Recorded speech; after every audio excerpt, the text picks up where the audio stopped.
ధార్మికంగా సంపాదించినటువంటి డబ్బు నీ కోరికలన్నీ తీరేట్టు చేస్తుంది.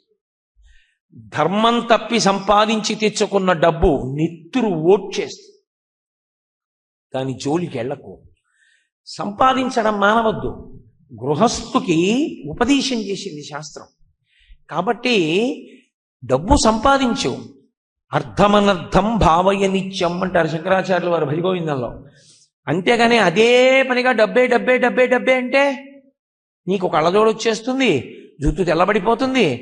ఆఖరికి 60 ఏళ్ళు వచ్చేసిన తర్వాత, రిటైర్ అయిపోయిన తర్వాత అప్పుడు పూజకి వెళ్ళి కూర్చుని ఏమండి ఆచమనం చేయండి అంటే ఏం చెప్పాలంటే అంటే ఎంత అసహ్యంగా ఉంటుంది అది. నిజమే, మంచిదే, సంపాదించింది ఎక్కడ సుఖపడతావు ఇక్కడ. మరి ఉత్తర జన్మలలో మళ్ళీ జీవుడి సుఖానికి చేసిన పుణ్యం ఆలంబనం. మరి అది ఎందుకు చేసుకో నీ జీవుడి కోసం? కాబట్టి తృణావర్తుడు అంటే అర్థం పర్థం లేని కోరికలతో వేగిపోయేటటువంటి వాళ్ళని, కోరికలనేటటువంటివి ద్రవ్యము ఈ రెండూ కలిపి గడ్డి పరకని చేసి తిప్పి చంపేస్తాయి. అటువంటి సమయంలో కృష్ణుని పాదములు పట్టుకుంటే ఆ ఆశ అర్థం పర్థం లేని జీవితానికి చుక్క పెట్టి వాడిని భక్తి మార్గంలోకి మళ్ళిస్తాడు. అప్పుడు పరమ సంతోషంగా శాంతితో జీవనం చేయగలుగుతాడు. ఒక్కటి జ్ఞాపకం పెట్టుకోండి, డబ్బు అన్న మాట విషయంలో ఇంత ఉంటే శాంతిగా ఉంటాడన్న మాట లోకంలో లేదు. అందుకే డబ్బు ఎంత ఉండాలి అని అడిగారు, కాలి చెప్పు అంత ఉండాలి అని చెప్పారు. శ్రీ అంటే లక్ష్మి, లక్ష్మికి గౌరికి తేడా ఉంది, ఇద్దరు ఒకటే. శ్రీయన గౌరినాబరగు చెల్వగు చిత్తము పల్లవింప భద్రాయితమూర్తి హరిహరంబగు రూపము దాల్చి, హరిహరుడు ఒకటైనటువంటి రూపాన్ని దాల్చి విష్ణు రూపాయ నమశివాయ, ఓ విష్ణు రూపంలో ఉన్నవాడా నమశివాయ అని కొల్చినటువంటి వాళ్ళు ఉన్నారే. వైదికధ్యాయుతకిచ్చమెచ్చు పరతత్వము కొల్చెద ఇష్టసిద్ధికిన్. నా ఇష్టసిద్ధికి భారతాన్ని ఆంధ్రీకరించడం కోసం శివకేశవుల మధ్య భేదం లేనటువంటి ఆ మూర్తి ఉన్నదే, ఆ మూర్తికి నేను నమస్కరించుచున్నాను అంటారు. అసలు జీవితంలో అత్యంత ప్రధానమైనటువంటి విషయం పూజలో అదే. శివకేశవుల మధ్య భేదమును పాటించరాదు. అందుకే శంకర భగవత్పాదులు ఈ దేశంలో పంచాయతన పూజని ప్రవేశపెట్టారు. మీకు ఉన్నటువంటివి 5. ఈ 5 ఎవరు ప్రధాన దేవత అయితే వాళ్ళని మధ్యలో పెట్టుకుంటారు. పరమశివుడు, శివభక్తుడు అనుకోండి, శివుణ్ణి మధ్యలో పెట్టుకుంటారు. సూర్యుడు, గణపతి, విష్ణువు, అంబిక, చుట్టూ 4 ఉంటారు. ఇప్పుడు శివుడి దగ్గరికి పువ్వు వేయాలంటే తిన్నగా శివుడి మీద పువ్వు వేయకూడదు. మొట్టమొదట ఈ చుట్టూ ఉన్న 4 పూజ చేసి శివుడి దగ్గరికి వెళ్ళాలి. అసలు వీళ్ళ అనుమతి లేకుండా మీరు శివుడి దగ్గరికి వెళ్ళలేరు. విష్ణు పంచాయతనం అనుకోండి, అన్నవరం క్షేత్రంలో ఉంటుంది. విష్ణువు మధ్యలో ఉంటారు, మిగిలిన 4 చుట్టూ ఉంటారు. అప్పుడు ఈ 4 పూజ చేస్తే తప్ప మీరు మధ్యలోకి వెళ్ళలేరు, విష్ణువు దగ్గరికి వెళ్ళలేరు. అది గణాపత్యం అనుకోండి, గణపతిని ప్రధాన దేవతగా పూజ చేస్తే గణపతి మధ్యలో ఉంటారు, 4 చుట్టూ ఉంటారు. అసలు ఇంట్లో ఉండవలసిన పూజా విధానం అదొక్కటే. ఇంట్లో పూజా మందిరం పెద్ద అస్తవ్యస్తంగా ఉండకూడదు. ఎప్పుడూ ఈ 5 ఉండాలంతే. పంచాయతన పూజ అంటే ఈ 5. ఈ పంచాయతన పూజ చెయ్యండి అని శంకర భగవత్పాదుల యొక్క ఆదేశం. అప్పుడు ఏమవుతుంది అంటే ఎన్నడూ కూడా శివకేశవుల మధ్య భేదం పాటించడం అన్నది ఉండదు. ఓ శనివారం వచ్చిందనుకోండి, నేను విష్ణు సహస్రనామ స్తోత్రంతో పూజ చేసుకుందాం అనుకున్నాను అనుకోండి, ఈ మహానుభావుడే నన్ను పరమేశ్వరుడి దగ్గరికి పంపిస్తూ ఉంటాడు అని ఆయనకి ఈయనకి అభేదం, ఆయనే ఈ రూపం కట్టి ఇలా కూర్చుంటూ ఉంటాడు అని ఈయన పాదములు పట్టి పూజ చేయగలుగుతాను. భేదబుద్ధి కలిగినంతసేపు భగవంతుని యందు కూడా భేదబుద్ధి ఉన్నవాడు పరమేశ్వరుని ఎలా చేరగలుగుతాడు? అది సాధ్యమయ్యే విషయం కాదు. పోతన గారి వంటి మహాత్ములకు శివకేశవుల మధ్య ఏ విధమైనటువంటి భేదము లేని రూపము సాక్షాత్కరించింది భాగవతంలో, సాక్షాత్కరించి అనుగ్రహించాడు. అందుకే మీకు తమిళనాడు దగ్గర, తమిళనాట ఇప్పటికీ పిల్లలు ఆడుకుంటూ ఒక పాట పాడుతుంటారు. హరియున్ హరయున్ ఒండ్రు అరే యాదవన్ వాయలే మొండ్రు.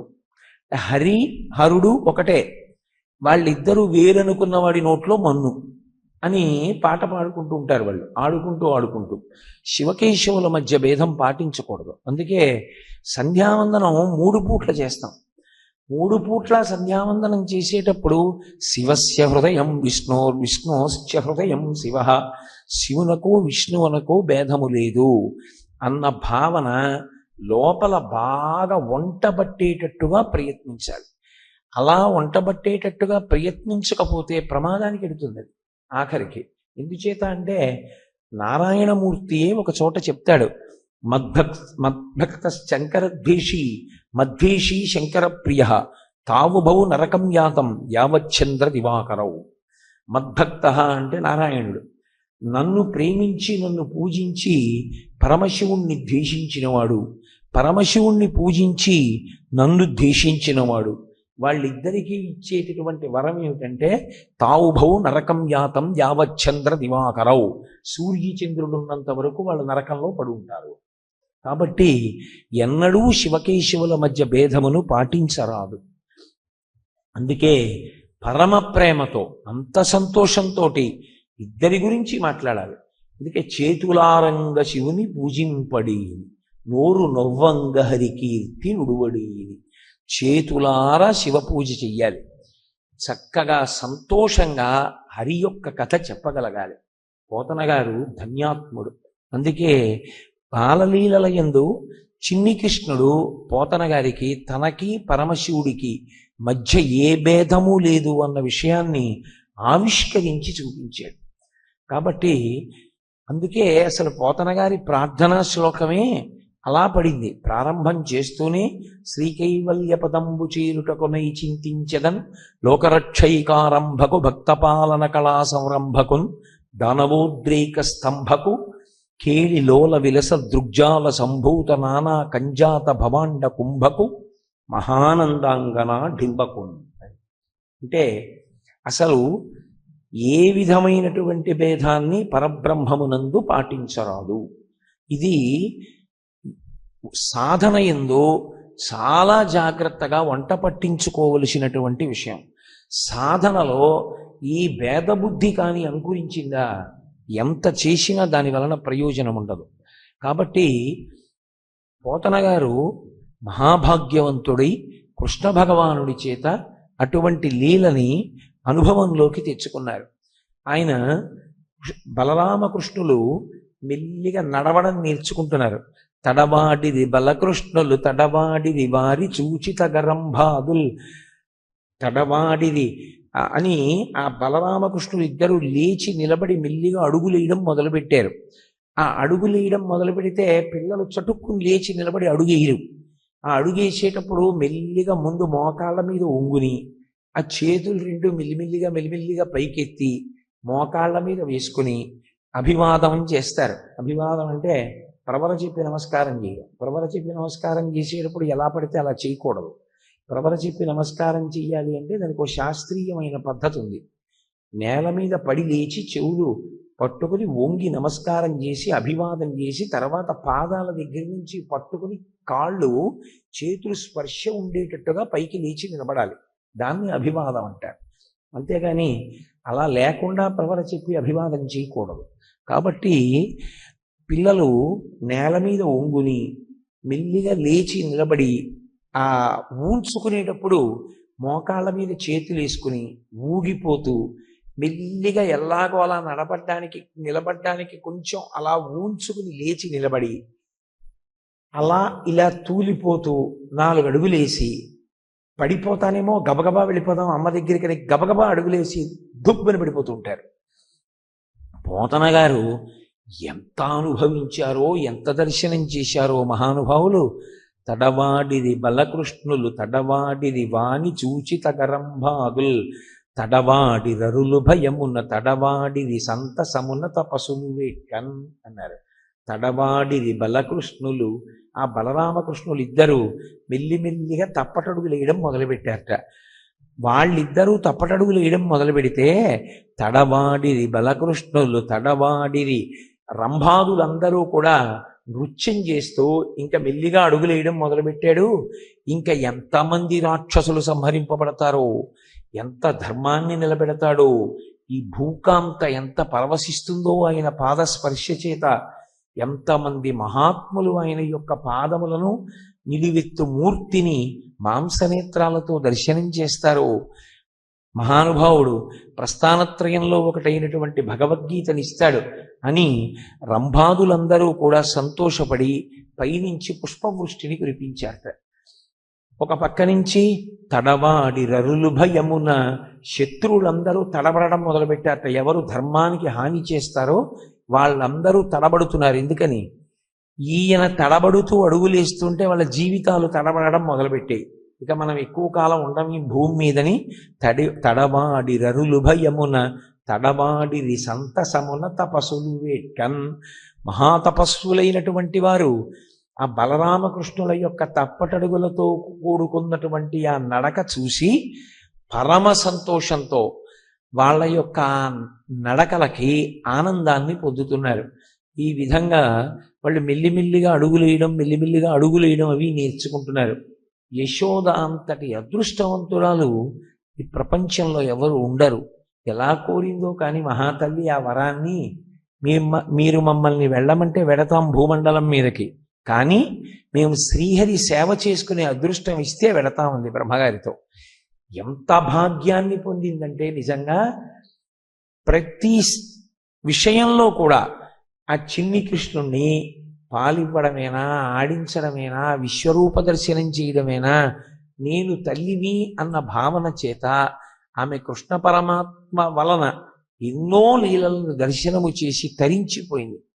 అటువంటి యశోదామాత ఒక్కొక్కసారి కృష్ణలీలలు ఎలా ఉండేవంటే స్తన్యపానమునందు విశ్వరూప దర్శనం ఇచ్చాడు. ఒకసారి ఏదో మట్టి తింటున్న వాళ్ళే నటించాడు. ఆ మట్టి తింటున్నాడు అనుకుని ఆ బలరాముడు మిగిలినటువంటి స్నేహితులు వాళ్ళు వచ్చి ఆ యశోదకి చెప్పారమ్మా మట్టి తింటున్నాడమ్మా అని.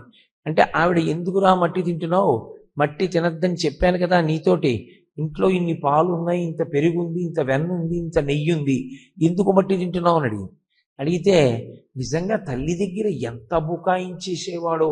అమ్మా మన్ను తినంగనే శిశువునో యాకొంటినో విర్రినో నమ్మంజూడకు వీరి మాటలు మదిన్న నీవు కొట్టంగ దారి మార్గమ్ము ఘటించి చెప్పెదరు కాదేనిన్ మదీయస్య గంధం ఆఘ్రాణము చేసిన వచనము తప్పైన దండింపవే అన్నాడు. అమ్మా నేను చెప్పింది అబద్ధమైతే నన్ను కొట్టే, మట్టి తింటే నా నోరు వాసన రాదు, నా నోరు వాసన చూడమ్మా అన్నాడు. చిన్ని కృష్ణుడు ఇంత బుకాయించి మాట్లాడుతుంటే ఆవిడకు ముచ్చటేసి పిల్లాడి నోరు చూద్దామని మోకాళ్ళ మీద కూర్చుని ఏది నోరు తెరు అంత చేయి పట్టుకు అంటే నోరు తెరిచాడు. ఆలలితంగి కనుంగొని బాలుని ముఖమందు జలది పర్వత వన శిఖి శశి తారాది సమస్త బ్రహ్మాండంబునన్. ఆయన నోట్లో సమస్త బ్రహ్మాండములు కనపడ్డాయి. అలా ఎలా కనపడతాయి అని మీకు అనుమానం రావచ్చు. ఒక మర్రి గింజలో మర్రి చెట్టు అంతా లేదు, ఒక నువ్వు గింజలో నువ్వుల జాతి అంతా లేదు. అలా పరమాత్మ ఏ రూపంలో ఉన్నా ఆయన యందే సమస్త బ్రహ్మాండములు ఉంటాయి. కాబట్టి ఇప్పుడు ఆవిడ ఆయన నోట్లో కనిపించినటువంటి విశ్వరూప దర్శనానికి పొంగిపోయి కలయో వైష్ణవమాయయో ఇతర సంకల్పార్థమో సత్యమో తలుపన్నే రకయున్నదాననో యశోదాదేవికానో పరస్థలమో బాలకుడెంత వీరి ముఖస్తంభయ్యజాండంబు ప్రజ్వలమయ్యుండుటకిది హేతువో మహాశ్చర్యంబు చింతింపగన్. ఆవిడే మరిచిపోయింది. అసలు నేను యశోదాదేవిని కానా, ఇది నందవ్రజం కాదా, ఇటు పిల్లాడేమిటి, పిల్లాడి నోట్లో బ్రహ్మాండాలన్నీ కనపడడం ఏమిటి, ఈ విశ్వరూప దర్శనం ఏమిటి, ఆవిడ తెల్లబోయింది. ఇంత అమ్మకి విశ్వరూప దర్శనం చూపించినటువంటి కృష్ణుడు తాను పరబ్రహ్మమని తెలుసుకుని ఎక్కడ పూజ చేసేస్తుందో, తను కొడుకుని అన్న భావనతో పూర్వం పెంచినట్టు ఇలా వేలు చూపించి అమ్మ చూడదేమోనని మళ్ళీ మాయ కప్పేసేవాడు. ఎంత మాయ కప్పేసేవాడంటే అమ్మ సాయంకాలం వేళ అన్నం పెట్టేది పిల్లాడికి. 6:30 అయ్యేటప్పటికి పిల్లలకి అన్నం పెట్టేస్తారు. పిల్లలకి ఆ కృష్ణుడిని పిలిచి అన్నం పెట్టేది. అన్నం పెడుతుంటే ఎంత అన్నం పెట్టి ఎంత కథ చెప్పినా సరే ఆ నోరు తెరిచేవాడు కాదు అని పెట్టి కూర్చునేవాడు. బలవంతంగా ఆ బుగ్గలు నొక్కి ఓ ముద్ద పెడితే దాన్ని నవిలేవాడు కాదు, మింగేవాడు కాదు. అలా పెట్టు కూర్చునేవాడు. కూర్చుంటే ఆవిడికి ఎక్కడ లేని చిరాకు వచ్చిందో, అరగంటో గంటో ప్రయత్నం చేస్తారు. ఇంకా వాడు నోరు విప్పక ఒక ముద్ద మింగకపోతే ఆ తల్లికి కోపం రాదు మరి. చూసి చూసి చూసి చీకటి పడే వేళటికి ఆ ఒక రకమైనటువంటి యాచకులు వస్తారు. వాళ్ళు వచ్చి, అమ్మ ఏదైనా అన్నం ఉంటే పెట్టండి తల్లి అంటారు. ఇప్పుడంటే రాత్రి 11ంటికి తిండాలి అలవాటు అయ్యే, కానీ ఒకనకొకప్పుడు సూర్యాస్తమయం అయిన తర్వాత పలహారాలు అవి చేసేసి చాలా తొందరగా పడుకునేవారు. నాకు బాగా గుర్తు, నా చిన్నతనంలో నేను అప్పటికి బాగా ఊహ తెలిసిన వాడిని, 6వ క్లాస్ చదువుకుంటున్నటువంటి రోజుల్లో మా అమ్మగారు అమ్మమ్మ గారు మాకు 6 అయ్యేటప్పటికి అన్నాలు పెట్టేసి 7 అయ్యేటప్పటికి పడుకునేవాళ్ళం అందరం. తెల్లవారుజామున 3 అయ్యేటప్పటికి లేచిపోయేవారు. 6 అయ్యేటప్పటికి పడుకుని, నాకు ఇప్పటికీ గుర్తు బాగా, లాలి లలితాంబలాలి మా ఇంట వెలయుమా పద్మపాణి హరిసాటి నీలవేణి అని మా అమ్మ అమ్మమ్మ కలిపి పాట పాడి, ఆవిడేమో ఇవటూరి వారింట బాలకోమార్తెవయ్యని మా అమ్మమ్మ అనేది, చాగంటి వారింట బాలకోమార్తెవయ్యని మా అమ్మ అనేది. ఇద్దరు అక్కడ మాత్రం వేరైపోయేది పాట. ఆవిడ ఇవటూరి వారు, ఈవిడ చాగంటి వారు అని పాడేది. పాడి పడుకునేవారు. మళ్ళీ తెల్లవారేది 3 అయ్యేటప్పటికి, ఒంటి చర్మము తీసి చెప్పులు కొట్టి నా కక్కయ్య వచ్చేను మేలుకో మేలుకో జగదీశ మేలుకో పరమేశ మేలుకో నీ మమ్మీ ఇంకా ఏలుకో అని సుప్రభాత గీతికలు పాడుతూ మళ్ళీ వాళ్ళ కార్యక్రమాల్లో ఉద్యుక్తం అయిపోతూ ఉండేవారు. కాబట్టి యశోద కూడా చిన్ని కృష్ణుడికి పిలిచి అన్నం పెడితే తినకపోతే ఆవిడికి కోపం వచ్చింది. కోపం వచ్చి ఆవిడంది, భిక్షులు ఒత్తురు ఇచ్చిన భిక్షాపత్రమున వేయిచి బెగడించి నిను శిక్షింతురని చెప్పిన భిక్షులకని తల్లి కనియు భీతిల్లు నృపా. కాసేపు ఆగిన తర్వాత, అమ్మా మాధవ కబడం తల్లి అని వస్తారు. మాధవ కబడం అని రాత్రి వచ్చేవాళ్ళు. వాళ్ళు వీధిలో నుంచి చీకట్లో అరుస్తారు. అరిస్తే తల్లి ఆ ఉన్న అన్నం పట్టుకెళ్ళి వేసేస్తుంది. యశోదంది, నువ్వు పాప ముద్దుగా పిలిచి నేను పెరుగు వెన్న నెయ్యి వేసి బువ్వ పెడితే ఎందుకు తింటావు? నువ్వు తినవు. కాసేపు ఆగి మాధవ కబలం తల్లి అని వస్తారు. వాళ్ళు తీసుకెళ్ళి వాళ్ళ పాత్రలో పడేస్తాను నేను. వాళ్ళు మూత పెట్టి నిన్ను పట్టుకుపోతారు. వాళ్ళు ఊరి బయటికి వెళ్ళి ఏదో పెద్ద రావి చెట్టు కింద ఎక్కడో కూర్చుని ఈ పదార్థాలన్నీ తింటూ ఉంటారు. కాబట్టి వాళ్ళు నిన్ను తీసుకుపోతారు. తీసుకుపోయి పక్కన కూర్చోబెడతారు. ఈ మూటలన్నీ విప్పుకుని వాళ్ళు తింటూ ఉంటారు. అప్పుడు నీకు ఆకలేస్తుంది. ఆకలేసి అండి కొంచెం పెట్టరా అండి అంటావు. వాళ్ళు నోర్మోయ్ అని వాళ్ళు తింటారు. అప్పుడు తెలిసి వస్తుందిలే నీకు అమ్మ విలువ ఏమిటో అనేది. అంటే అలా వినేవాడు, ఏమీ తెలియని వాళ్ళ. నిజంగా ఎవడో వచ్చి అమ్మా మాధవ కబలం తల్లి అనేవాడు. అనేటప్పటికీ ఎక్కడ అమ్మన తనని తీసుకెళ్ళి ఆ భిక్షాపాత్రలో నిజంగా వేసేస్తుందో అన్నట్టుగా గభాలను లేచిపోయి అమ్మ కాళ్ళు 2 వెనక నుంచి పట్టేసుకుని ఆ కాళ్ళ మధ్యలో బుర్ర పెట్టేసి వదలరా అని వెనక్కి తిరిగి ఎంత చేయి తీసినా, అమ్మ నన్ను తీసుకెళ్ళి మాధవ కబలంకి వేసేకమ్మా, అమ్మ నన్ను వాళ్ళ పాత్రలో వేసేకమ్మా అంటే, అయ్యో ఇంత పిచ్చాడేమిటి, ఇంత అమాయకుడు, నేనే భ్రాంతి పడ్డాను, నేను విశ్వరూప దర్శనం చేయడం ఏమిటి పిల్లాడి నోట్లో అని పాపం అప్పటికప్పటికే మరిచిపోయేది ఆవిడ. భిక్షులు ఒత్తులు ఏడ్చిన భిక్షాపత్రమున వేయిచి బెగడించి నిను శిక్షింతుర చెప్పిన భిక్షులకని తల్లి కనియు భీతిల్లు నృపా. ఏమనుభవించారో పోతన గారు, నిజంగా మహానుభావుడు. ఆ భాగవతం చదువుతుంటే ఎంత ఆనందంగా ఉంటుందో. చదవడం ఏమిటి, హాయిగా ఇగో ఇలా పౌర్ణమి వచ్చిన రోజున మేడ మీద పడుకుని ఆ భాగవతంలో పద్యాలన్నీ ఏకరవ పెట్టుకుంటుంటే ఎంత సంతోషంగా ఉంటుంటుందో. కాబట్టి ఒక్కొక్క రోజున పాలు తాగేవాడు కాదు. అమ్మ ఎందుకమ్మా పాలు తాగాలనేవాడు. పాలు తాగితే నీ జుట్టు పెరుగుతుంది రానేదమ్మ. వెంటనే ఆ పాత్ర అమ్మ చేతిలోంచి తీసేసుకుని గడగడ పూర్తిగా తాగేసి ఆ పాల నురుగు నోటికి అంటుకున్నాక ఇలా జుట్టు పైకి తీసి, అమ్మ నా జుట్టు పెరిగిందా అమ్మ అనేవాడు. అంటే తల్లి ఓ నవ్వుకుని పోన్లే ఇవాళకి పాలు తాగేశాడు కదా అనుకునేది.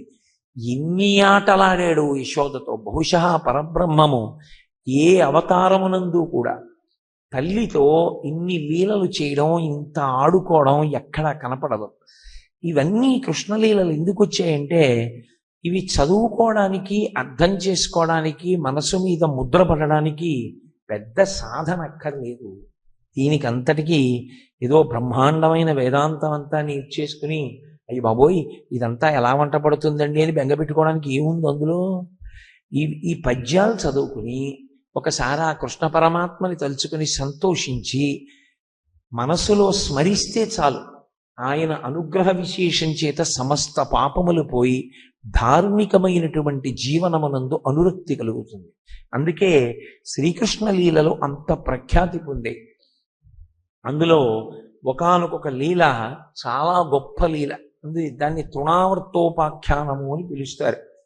అందులో ఒకానొక నాడు యశోదాదేవి కాళ్ళ మీద పిల్లాన్ని పడుకోబెట్టుకుని ఏదో పని చేసుకుంటాను. అకస్మాత్తుగా కృష్ణుడు బరువు అయిపోయాడు ఆవిడికి. ఏడు పిల్లాడు ఇంత బరువుగా ఉన్నాడని ఆ పిల్లాడిని తీసి పక్కన పెట్టేసింది. పిల్లాడిని పక్కన పెట్టి ఏ బియ్యం ఏరుకోవడమో ఏదో చేసుకుంటోంది ఆవిడ. ఇంతలో ఎక్కడి నుంచి వచ్చేసిందో సుడిగాలు ఒకటి వచ్చింది. మన వైపు భారతదేశం కర్మభూమి, ఇక్కడ వేదం పుట్టింది. ఇది పూజామందిరం. కంచికామకోటి పీఠాధిపత్యం వహించినటువంటి మహాపురుషులు, ప్రాతస్మరణీయులు, అపర శివావతారులు, ఈ భూమి మీద వేరొకసారి వచ్చినటువంటి శంకర భగవత్పాదుల యొక్క అవతారం త్రేతాయుగంలో 100కి 100 పాళ్ళు ధర్మమూర్తి రామచంద్రమూర్తి అయితే, కలియుగంలో 100కి 100 పాళ్ళ సన్యాసాశ్రమ ధర్మం పాటించినటువంటి ఏకైక వ్యక్తి మహాపురుషులు చంద్రశేఖరేంద్ర సరస్వతి మహాస్వామి. అటువంటి మహాస్వామి వారు తరచుగా ఒక మాట చెప్తూ ఉండేవారు. ఆయన ఈ తృణావర్తోపాఖ్యానంలో ఏది కృష్ణ పరమాత్మ యొక్క లీలలో ప్రతిపాదింపబడిందో ఆ లీలలో ప్రతిపాదింపబడినటువంటి విషయాన్ని తరచుగా లోకానికి బోధ చేస్తూ ఉండేవారు. ఆ కాళ్ళ మీద పడుకోబెట్టుకున్నటువంటి పిల్లవాడు బరువెక్కిపోతే అమ్మ ఆ పిల్లవాడిని పక్కన పడుకోబెట్టింది. ఈలోగా ఆ తృణావర్తుడు అన్న రాక్షసుడు వచ్చేస్తున్నాడు. నేను ఇది ఎందుకు మహాస్వామి వారి పేరుతో చెప్పవలసి వచ్చింది అంటే, ఆయన ఎప్పుడు ఒక మాట చెప్తూ ఉండేవారు. ఒక ఇల్లు బాగుండాలంటే, ఇల్లు బాగుండడం అంటే ఏమిటి? ఇల్లు అంటే ఏదో బొమ్మలు అవి అన్నీ చక్కగా పేర్చుకోవడం కాదు. ఇంట్లో ఉన్న వాళ్ళందరూ మనశ్శాంతిగా ఉండాలి, ఇంట్లో ఉన్న వాళ్ళందరూ సంతోషంగా ఉండాలి. అంటే ఇంట్లో ఉన్నటువంటి పూజామందిరంలో ఉన్నటువంటి స్వామి అనుగ్రహ ప్రకటనం చేసిన వాడై ఉండాలి. అంటే ఆయన యందు భక్తితో ఉంటే, ఆయన ప్రసన్నుడైతే ఆ ఇల్లు పరమ ప్రశాంతంగా ఉంటుంది. ఆయన అనుగ్రహప్రదాతగా లేకుండా, ఆయన ఆ ఇంటి యజమాని మీద చీకాకుగా ఉన్నాడనుకోండి, ఆ ఇల్లు ఎలా బాగుంటుంది? ఈ ప్రపంచం అంతా కూడా బాగుండాలంటే ఈ ప్రపంచానికంతటికీ పూజాగృహం భారతదేశం. ఎందుకని అంటే ఇది కర్మభూమి, ఇది వేదభూమి, ఇది యజ్ఞభూమి. ఇక్కడ జరిగినటువంటి పూజలు, ఇక్కడ జరిగినటువంటి యజ్ఞయాగాది క్రతువుల వల్లే మిగిలిన దేశాలన్నీ బాగుంటాయి తప్ప ఈ దేశం భోగభూమి కాదు. అటువంటి పూజామందిరమైనటువంటి భారతదేశంలో వైదిక ధర్మానికి ఎనలేనటువంటి పట్టు. అలా ఈ తృణావర్తో, అందుకే ఇక్కడ ఎప్పుడు పెద్ద పెద్ద సుడిగాలులు రావడం అలాంటివి అసలు మనం ఎప్పుడు వినం. మీరు అమెరికా మొదలైనటువంటి దేశాల్లో చూడండి, ఒక్కొక్క సుడిగాలు వస్తుంది. మా అమ్మాయి అక్కడ ఉన్నప్పుడు నాతో ఒక పర్యాయం ఫోన్లో చెప్పింది కూడా. అక్కడ సుడిగాలులు వస్తే ఊళ్ళని పట్టుకెళ్ళిపోతుంది ఆ సుడిగాలి. అలా సుడిగాలులు రావడం అవి ఉంటాయి. ఈ దేశంలో అటువంటి ప్రకృతి ఉత్పాతములు ఉండవు. ఎందుకు ఉండవు అంటే ఒకటే కారణం, ఇక్కడ ధర్మమునకు పెద్దపీట, వేదమునకు పెద్దపీట, భక్తికి పెద్దపీట. త్యాగమయమైన జీవితమే తప్ప భోగమయమైనటువంటి జీవితం ఇక్కడ లేదు. కానీ మన ప్రారంధం ఏమిటంటే, ఇవాళ పాశ్చాత్య సంస్కృతి వచ్చి మీద పడిపోయి వ్యాలంటైన్స్ డే దగ్గర నుంచి అన్ని పనికి మాలిన డేస్ని దిగుమతి చేసుకునేటటువంటి రోజులు వచ్చేసాయి. కాబట్టి శ్రీకృష్ణ పరమాత్మ అనుగ్రహించి భారతీయ సంస్కృతిని నిలబెట్టుగాక అని నేను ప్రార్థన చేస్తూ, ఆ యశోద కాళ్ళ మీద పడుకోబెట్టుకున్నటువంటి చిన్ని కృష్ణుడు బరువైపోయాడని పక్కన పెట్టింది. ఇంతలో ఎక్కడి నుంచి వచ్చాడో కంసుని పనుపన తృణావర్తుడనేటటువంటి రాక్షసుడు వచ్చాడు. ఆవర్తము అంటే తిప్పుట అని, తృణము అంటే గడ్డి పరక.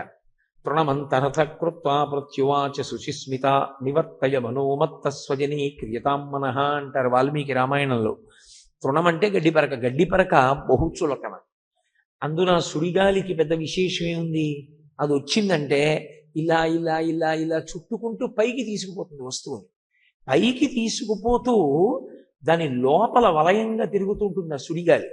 ప్రతి వస్తువుని పైకి ఎత్తుకెళ్ళిపోతుంది. వెళ్ళిపోతూ భూమి మీద వేగంగా వెళ్ళిపోతుంది. అది ఎందులోకి వెళ్ళిందో ఆ వస్తువులన్నీ తిరుగుతూ పైకి వెళ్ళిపోతాయి. వెళ్ళిపోయి ఎక్కడ పడిపోతాయో ఎవరూ చెప్పలేరు. అందుకే సుడిగాలిలో చిక్కుకున్న తర్వాత బ్రతుకుతాడు అని చెప్పడం చాలా చాలా కష్టం.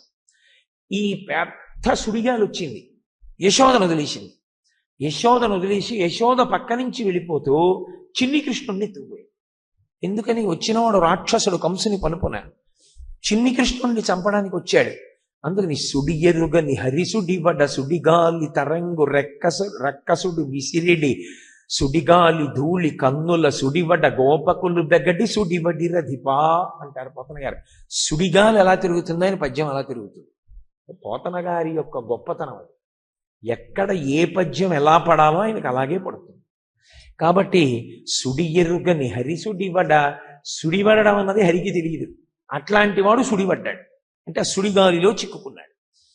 చూస్తూ చూస్తుండగా గిరగిర తిప్పుతూ పైకెత్తుకుపోయింది. ఆకాశంలోకి వెళ్ళిపోయింది గాలి. ఎక్కడికి వెళ్ళిపోయిందంటే ఎవరూ చెప్పలేరు. అంత దూరం వెళ్ళిపోయింది. మీరు ఎప్పుడన్నా చూశారో లేదో నాకు తెలియదు. సుడిగాలి చిన్ని చిన్ని సుడిగాలు వస్తుంటాయి అప్పుడప్పుడు. చాలా చిన్న సుడిగాలు, పెద్ద పెద్దవి కావు. చిన్న సుడిగాలు వచ్చి గుండ్రంగా తిరుగుతూ గడ్డి పరకల్ని వాటిని తీసుకెళ్తూ ఉంటుంది. నేను చిన్నతనంలో ఏలూరులో చూసేవాడిని. ఇప్పుడు కాకినాడలో చుట్టూ అపార్ట్మెంట్లే కాబట్టి చూసే అవకాశం లేదు. అసలు రావు. మేమే పెద్ద సుడిగాలి వాటికి, ఇంకేం వస్తాయి అవి. కాబట్టి సుడి ఎరుగని హరిసుడివడ సుడిగాలి తెరంగు రక్కసుడు విసిరెడి సుడిగాలి ధూళి కన్నుల సుడివడ గోపకులు బెగడి సుడివడి రధిపా. పోనీ ఆ కృష్ణుడు ఎటెళ్ళాడో చూద్దామంటే ఈ సుడిగాలి విసిరినటువంటి ధూళి కన్నుల్లో పడిపోయి అట్లు మంటలెక్కిపోయి ఇసకపడి ఎవరూ కళ్ళు విప్పి సరిగ్గా చూడలేకపోతున్నారు. ఇలా కళ్ళు మూసి ఇలా కళ్ళు తెరిచేటప్పటికి ఎత్తుకుపోయింది కృష్ణుడిని. ఎక్కడికి వెళ్ళిపోయాడో తెలియదు. పాపం యశోద లేచింది. ఆడది ఎక్కడికి వెళ్ళిందని పరిగెడుతుందా సుడిగాలి వెంట? అలాగని కొడుకు వెళ్ళిపోతే వెళ్ళిపోయాడులే అని ప్రశాంతంగా కూర్చుంటుందా తల్లి? ఉండలేదు ఆవిడ. అందుకే ఇక్కడ పెట్టి తనయుడిక్కడ ఆడుచునుండే గాలితానెక్కడ నుండి వచ్చే శిశువెక్కడి మార్గము పట్టిపోయనేడెక్కడ చుట్టునంచు అసితేక్షణ క్రేపు తెరంగు కిన్నయై రొక్కుచువాలు గోవు క్రియ భూస్థలివాలె దురంత చింతై. ఖచ్చితంగా సందర్భోచితంగా పడిపోతుంది పద్యం పోతన గారికి. పోతన గారి ఆంధ్రానువాదం అంటే అలా ఉంటుంది. ఎందుచేత అంటే పోతన గారు మహనీయమూర్తి. ఆయన యజ్ఞవరాహమూర్తి గురించి ఆంధ్రీకరిస్తున్నారు పర్ణశాలలో కూర్చుని. బయట రాజు పోతన గారు అంకితం ఇమ్మంటే భాగవతం నాకు ఇవ్వనంటున్నారు, వెళ్ళి నిగ్రహించి తీసుకురమ్మని సైన్యాన్ని పంపించాడు. సైన్యం వచ్చారు. పెద్ద అడవి పంది ఒకటి పడుకుని గుర్గరించింది వాళ్ళ వంక చూసి. వాళ్ళు భయపడిపోయి ఆ పందిని చూసి వెనక్కి వెళ్ళిపోయారు. మహారాజే వచ్చాడు సైన్యంతో. దాన్ని చూసి రాజు కూడా భయపడిపోయాడు. చాలాసేపు అలాగే ఉన్నాడు. కొంతసేపటికి ఆ పంది వెళ్ళిపోయింది. ఇంత పెద్ద పంది పడుకుని కాపాడుతోంది ఈయన పర్ణశాలని, ఆశ్చర్యంగా ఉంది అని లోపలికి వెళ్ళాడు. వెళ్ళి నమస్కారం చేసి, అయ్యా నేను మీ దగ్గర భాగవతాన్ని ఎలా అయినా బలవంతంగా పుచ్చుకోవాలని అడగడానికి వచ్చా, కానీ నేను లోపలికి వద్దాం అనుకుంటుంటే బయట ఒక పెద్ద పంది పడుకుని గుర్గరిస్తూ ఉంది. మేము లోపలికి రాలేకపోయాం. ఆ పంది పడుకుంటే మరి అంత గుర్గరిస్తే మాకే భయం వేసిందే, లోపల మీకు వినపడలేదా అని అడిగారు. పోతన గారు అన్నారు, నేను యజ్ఞవరాహమూర్తి ఆవిర్భావ ఘట్టాన్ని ఆంధ్రీకరిస్తున్నాను. బహుశः నన్ను రక్షించడానికి నా స్వామి బయట పడుకుని కాపాడి ఉంటాడు అన్నారు. అంతటి మహనీయమూర్తి పోతన గారు. అందుకే ఇక్కడ పెట్టి మనం మాట్లాడితే ఎలా మాట్లాడతామో పద్యం అలాగే పడింది. ఏదైనా కనపడలేదనుకోండి వస్తువు, ఏవి తాళాలు అన్నా ఇక్కడే పెట్టాను అంటాం. ఇక్కడ పెట్టి తనయుడిక్కడ ఆడుచునుండే, పిల్లాడిని ఇక్కడే పెట్టాను, ఇక్కడే ఆడుకుంటున్నాడు. ఇక్కడ పెట్టి తనయుడిక్కడ ఆడుచునుండే గాలి తానెక్కడ నుండి వచ్చే శిశువెక్కడి మార్గము పట్టిపోయే. ఎక్కడి నుంచి వచ్చింది ఈ సుడిగాలి? ఎటెత్తుకుపోయింది పిల్లాన్ని. శిశువెక్కడి మార్గము పట్టిపోయే నేడెక్కడ చొత్తునంచు. ఎక్కడికెడతాను నేను ఈ సుడిగాలి వెనకాతల అని అసితేక్షణ గ్రేపు తెరంగు కిన్నయ్యి ప్రొక్కుచువాలు గోవు క్రియ భూస్థలివాలె దురంత చింతయ్యి. అయ్యో నేను ఆ సుడిగాలి వెనక ఎక్కడికి పరిగెడతానని కూడా చూసుకోకుండా ఆ గబ కృష్ణుడి కోసం అడుగులు వేయడంలో ఆమె నేల మీద పడిపోయి ఆ మట్టి ఒంటికి అంటుకుని గుండెలు బాదుకుని దూడ కోసం ఆవు ఈడ్చినట్టు ఏడుస్తోంది అన్నారు పోతన గారు. ఆ ఉపమానం ఆయనకే చెల్లింది నిజంగా. ఒక్కొక్కసారి అవి చూస్తుంటే పోతన గారు ఎప్పుడు చూశారు, ఎప్పుడు వీశారు ఇవన్నీ అనిపిస్తుంది. అలా కనపడే వాళ్ళు ఇద్దరు కనపడతారు. ఒకరు శంకర భగవత్పాదులు, రెండవ వారు పోతన గారు. శంకర భగవత్పాదులు ఒకరు ఎక్కడి నుంచి తీసుకొచ్చి వేస్తారో తెలియదు. ఆసీతు హిమాచల పర్యంతం పాదచారి అయి పర్యటించిన మహాపురుషులు కనుక వారికి తెలియని చెట్లు లేదు. అంకోలం నిజబీజ సంతతి రయస్కాంతో ఫలం సూచిక అంటారు. అంకోల వృక్షం అంటారు. నేను దాదాపు 30 సంవత్సరాలు వెతికా, ఎక్కడైనా అంకోల వృక్షం కనపడుతుందా, కనపడితే దాన్ని ఒకసారి చూడాలి అని. ఎందుకంటే అది గింజ వదిలిపెడితే మళ్ళీ లాగేసుకుంటుంది. అదే దాని కాయ కింద పడితే అదే లాక్కుంటుంది దాని గింజల్ని. ఆ అంకోల వృక్షం చూడాలి అని. ఆఖరికి నాకు శ్రీశైల క్షేత్రంలో ఆ మల్లెల తీర్థానికి వెడుతుంటే అక్కడ చూశాను అంకోల వృక్షాన్ని. కాబట్టి శంకరులు వేస్తారు అలాంటి ప్రయోగం, పోతన గారు వేస్తారు. గ్రేపు తెరంగు కిన్నయ్యి ప్రొక్కుచువాలు గోవు క్రియ భూస్థలివాలె దురంత చింతయి. ఆవు దూడ ఉంటే అప్పుడు ఈంటుంది ఆవు. ముందు సంతకి తీసుకొస్తారు. మీరు ఎప్పుడైనా చూశారో లేదో నాకు తెలియదు. మాకు పిఠాపురం సంత అని ఉంటుంది. ముందు రోజు తీసుకొచ్చేస్తారు చూడావుని. అది ఒక్కొక్కసారి రాత్రి ఈనేస్తుంది. ఈనేస్తే మర్నాడు పొద్దున్న 9కో 10కో ఎవరో కొనుక్కుంటాడు. ఆ పక్కనే పల్లెటూరు వాళ్ళు ఎవరో కొనుక్కుంటారు. వాళ్ళు ఏం చేస్తారంటే ఈ దూడని ఓ రిక్షాలో పట్టు కూర్చుంటారు. కూర్చుని రిక్షా వెళ్ళిపోతుంటారు. ఆవుని పట్టుకోరు. ఈ ఆవు ఆ దూడ కోసం వెళ్ళిపోతుంది. అది ముందు రోజే ఈనింది, దానికి బాధ ఉండదా? దానికి వెనక నుంచి ఇంకా మావి వేలాడుతుంటుంది. మాంసం కదది, దానికోసం కుక్కలు వెంటపడుతుంటాయి. అది వెనక్కి తిరిగి కొమ్ములతో కుక్కల్ని తరుముకుంటూ అలా తరుముకుంటూ కూర్చుంటే దూడ వెళ్ళిపోతుందేమోనని అంబా అంబా అనుకుంటూ ఆ రిక్షా వేగంతో సమానంగా నేను నడవగలనా నడవలేనా, మార్గాయాసమా, ముందు రోజు ఈనింది, ఎంత పచ్చిగా ఉంటుందో ఒళ్ళు, అయినా ఆగదు. ఆగితే దూడ వెళ్ళిపోతుందని ఆ దూడ వెనక అలాగే నడిచి వెళ్ళిపోతుంటుంది. వెనక కుక్కలు, ముందు రిక్షాలో దూడ. ఆ రిక్షావాడు కొంచెం వేగంగా కానీ నడిపించాడు అనుకోండి, దాని ఆతృత చూడాలి నిజంగా ఎంత కష్టపడి వెళ్తుందో.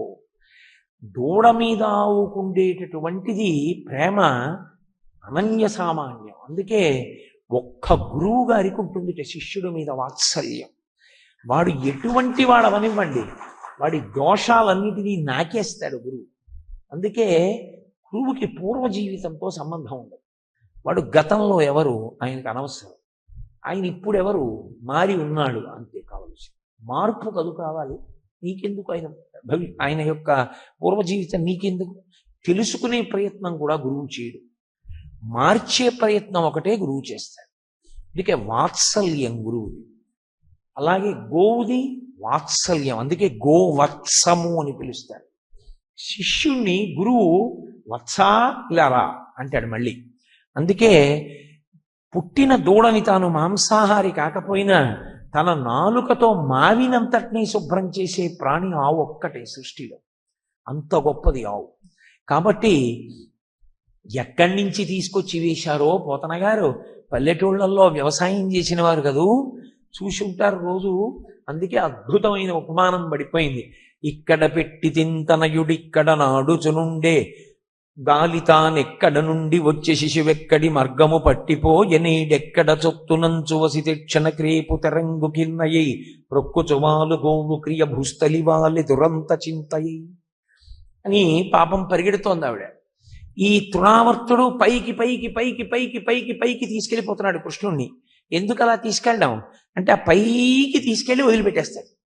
వదిలిపెట్టేస్తే చిన్ని కృష్ణుడు కింద పడిపోయి రాళ్ల మీద ప్రాణం వదిలేస్తాడు.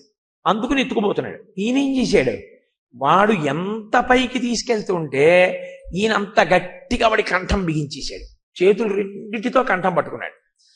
పిల్లలు ఏదైనా భయం వేసింది అనుకోండి, గట్టిగా పట్టేసుకుంటారు. వాళ్ళకి భయం ఎక్కువ అవుతున్న కొద్దీ పట్టేసుకుంటారు. మొట్టమొదటిసారి పిల్లల్ని పట్టుకుని ఏ ఎగ్జిబిషన్కో వెళ్ళి జెయింట్ వీల్ ఎక్కించారనుకోండి, వాడు లేచిపోయి గబుక్కుని కంఠం పట్టేసుకుంటాడు. వాడికి అదో ధైర్యం కంఠం పట్టేసుకుంటే. అలా చిన్న పిల్లాళ్ళ భయపడిపోయిన వాళ్ళ కంఠం పట్టుకున్నాడు ఆ తృణావర్తుడు. ఎలా పట్టుకున్నాడు అంటే ఏదో పిల్లాళ్ళ పట్టుకోలేదు, ఒక 10 పర్వతాలు కలిపితే ఎంత బరువు ఉంటుందో అలా పట్టుకున్నాడు. వాడు కింద పడిపోవడం మొదలుపెట్టాడు. నేరకపోయి నిన్నెత్తుకొచ్చాను, ఇదేమిట్రా బాబు నా కంఠం పట్టుకున్నావు, నన్ను వదులు వదులు అంటాడు వాడు. పూతనాంది చన్ను విడువుము చాలు నన్నుచు వదిలేడా. ఈయన పట్టుకున్నాడు, ఈయన వదలడు. పైకెత్తు వెళ్ళిపోయి కింద పారేద్దాం పిల్లాన్ని అనుకున్న తృణావర్తుడు పిల్లవాడి బరువుకి తాను కింద పడిపోతున్నాడు. పడిపోతుంటే ఆ పడిపోవడం ఆకాశంలోంచి వేగంతో వచ్చి కింద పడిపోతుంటే పురభంజను గోల కూలు పురముంబోలెన్. పోతన గారు ఎక్కడ శివకేశవుల మధ్య భేదాన్ని పాటించారు కవిత్వంలో. అందుకే ఒక్కసారి ఆ పైనుంచి కిందకి ఎలా పడిపోయాడు అంటే పురభంజను గోలకూలు పురముంబోలెన్. పురభంజనుడు అంటే త్రిపురములను కొట్టినవాడు పరమశివుడు. పరమశివుడు త్రిపురములను ఎలా కొట్టేశాడో అలా ఆ పైనుంచి తృణావర్తుడిని కిందకి లాగేశాడు. లాగేస్తే ఆ తృణావర్తుడు వచ్చి రాళ్ల మీద పడిపోయి ఆ శరీరం అంతా భగ్నంగా కుడై ఆ శరీరం అంతా ముక్కలైపోయి ఆ రాక్షసుడు చచ్చిపోయాడు. పిల్లవాడు నేల మీద పడిపోయి ఉన్నాడు, ఆ మాంసపు ముద్దల మధ్యలో పడిపోయి ఉన్నాడు.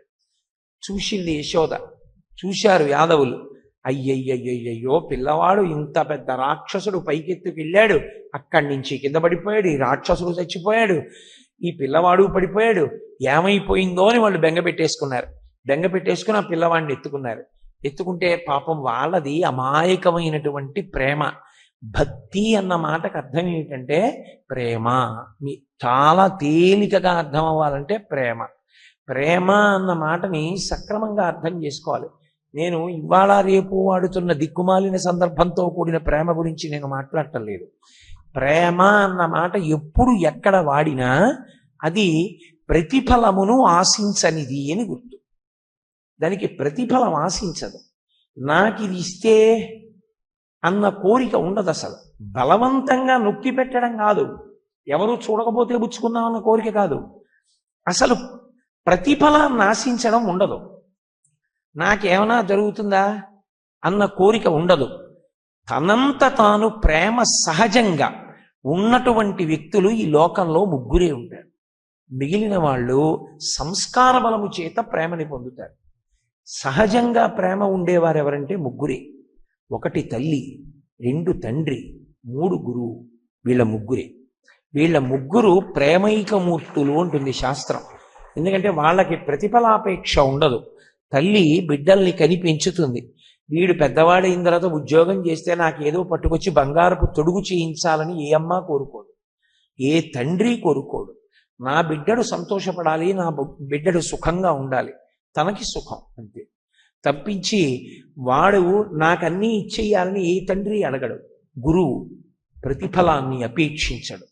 నాకు నా శిష్యుడిది చేస్తే బాగుండన్న కోరిక గురువుకు ఉండదు. అలా సహజంగా ఉండని వాళ్ళు కాబట్టి వాళ్ళ ముగ్గురిని ప్రేమైకమూర్తులు అని పిలుస్తారు. ఆ ప్రేమ గురించి నేను మాట్లాడుతున్నాను. కాబట్టి ఇప్పుడు కింద పడిపోయినటువంటి పిల్లవాణ్ణి ఎత్తుకుంది అమ్మ. ఆమెది పరమ ప్రేమ. ఆ ప్రేమకే మారు రూపం భక్తి. ప్రేమ భక్తి ఈ 2 పర్యాయ పదాలు. భగవంతుని యందు మనం ప్రతిఫలాన్ని అపేక్షించకుండా ఆయనకి కృతజ్ఞతను ఆవిష్కరించడాన్నే పూజ అని పిలుస్తాం. అసలు నిజంగా చెప్పాలి అంటే పూజ అన్న మాటకు అర్థం ఏమిటంటే ప్రతిఫలాన్ని అపేక్షించకుండా కృతజ్ఞతను ఆవిష్కరించుట, అది పూజ. అసలు ఆ సిద్ధాంతం జీవితంతో వంటబట్టనంత కాలం ఆ చేసినది పూజ కాదు, తంతు. తంతు అంటే పూజలా చేశాడు. పూజ చేస్తే ఎలా చేస్తారో అలా చేశాడు. అదొక నటన. తప్పించేది పూజ కాదు. దాన్ని పూజ అనరు శాస్త్రంలో. ఎందుకనరు అంటే ఒకటే కారణం. నేను ఎవరిని చిన్నబుచ్చడానికి ఈ మాట చెప్పట్లేదు. పూజ అన్న మాటకు అర్థం ఏమిటి? ఈ ప్రతిఫలాన్ని ఆశించకుండా కృతజ్ఞతావిష్కారం చేస్తారు. నేను పొద్దున నిద్ర లేచాననుకోండి, నేను పూజ చేస్తే ఏం చేస్తాను? దీపం పెడతాను. మొదట దీపం పెడితే ఆయనకి వెలుతురు లేదని నేను దీపం పెడతానా? ఆయనకి వెలుతురు లేదని కాదు, ఈ సమస్త ప్రపంచాన్ని చూసి నేను ఆనందపడుతున్నాను. కళ్ళిచ్చినందుకు ఈశ్వరా నేను మీకు కృతజ్ఞత చెప్తున్నాను.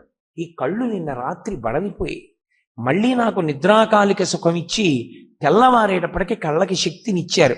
మీరు నాకు కంటినిచ్చినందుకు కృతజ్ఞతగా నేను ఒక దీపం పెట్టి నా కృతజ్ఞతని ఆవిష్కరిస్తున్నాను.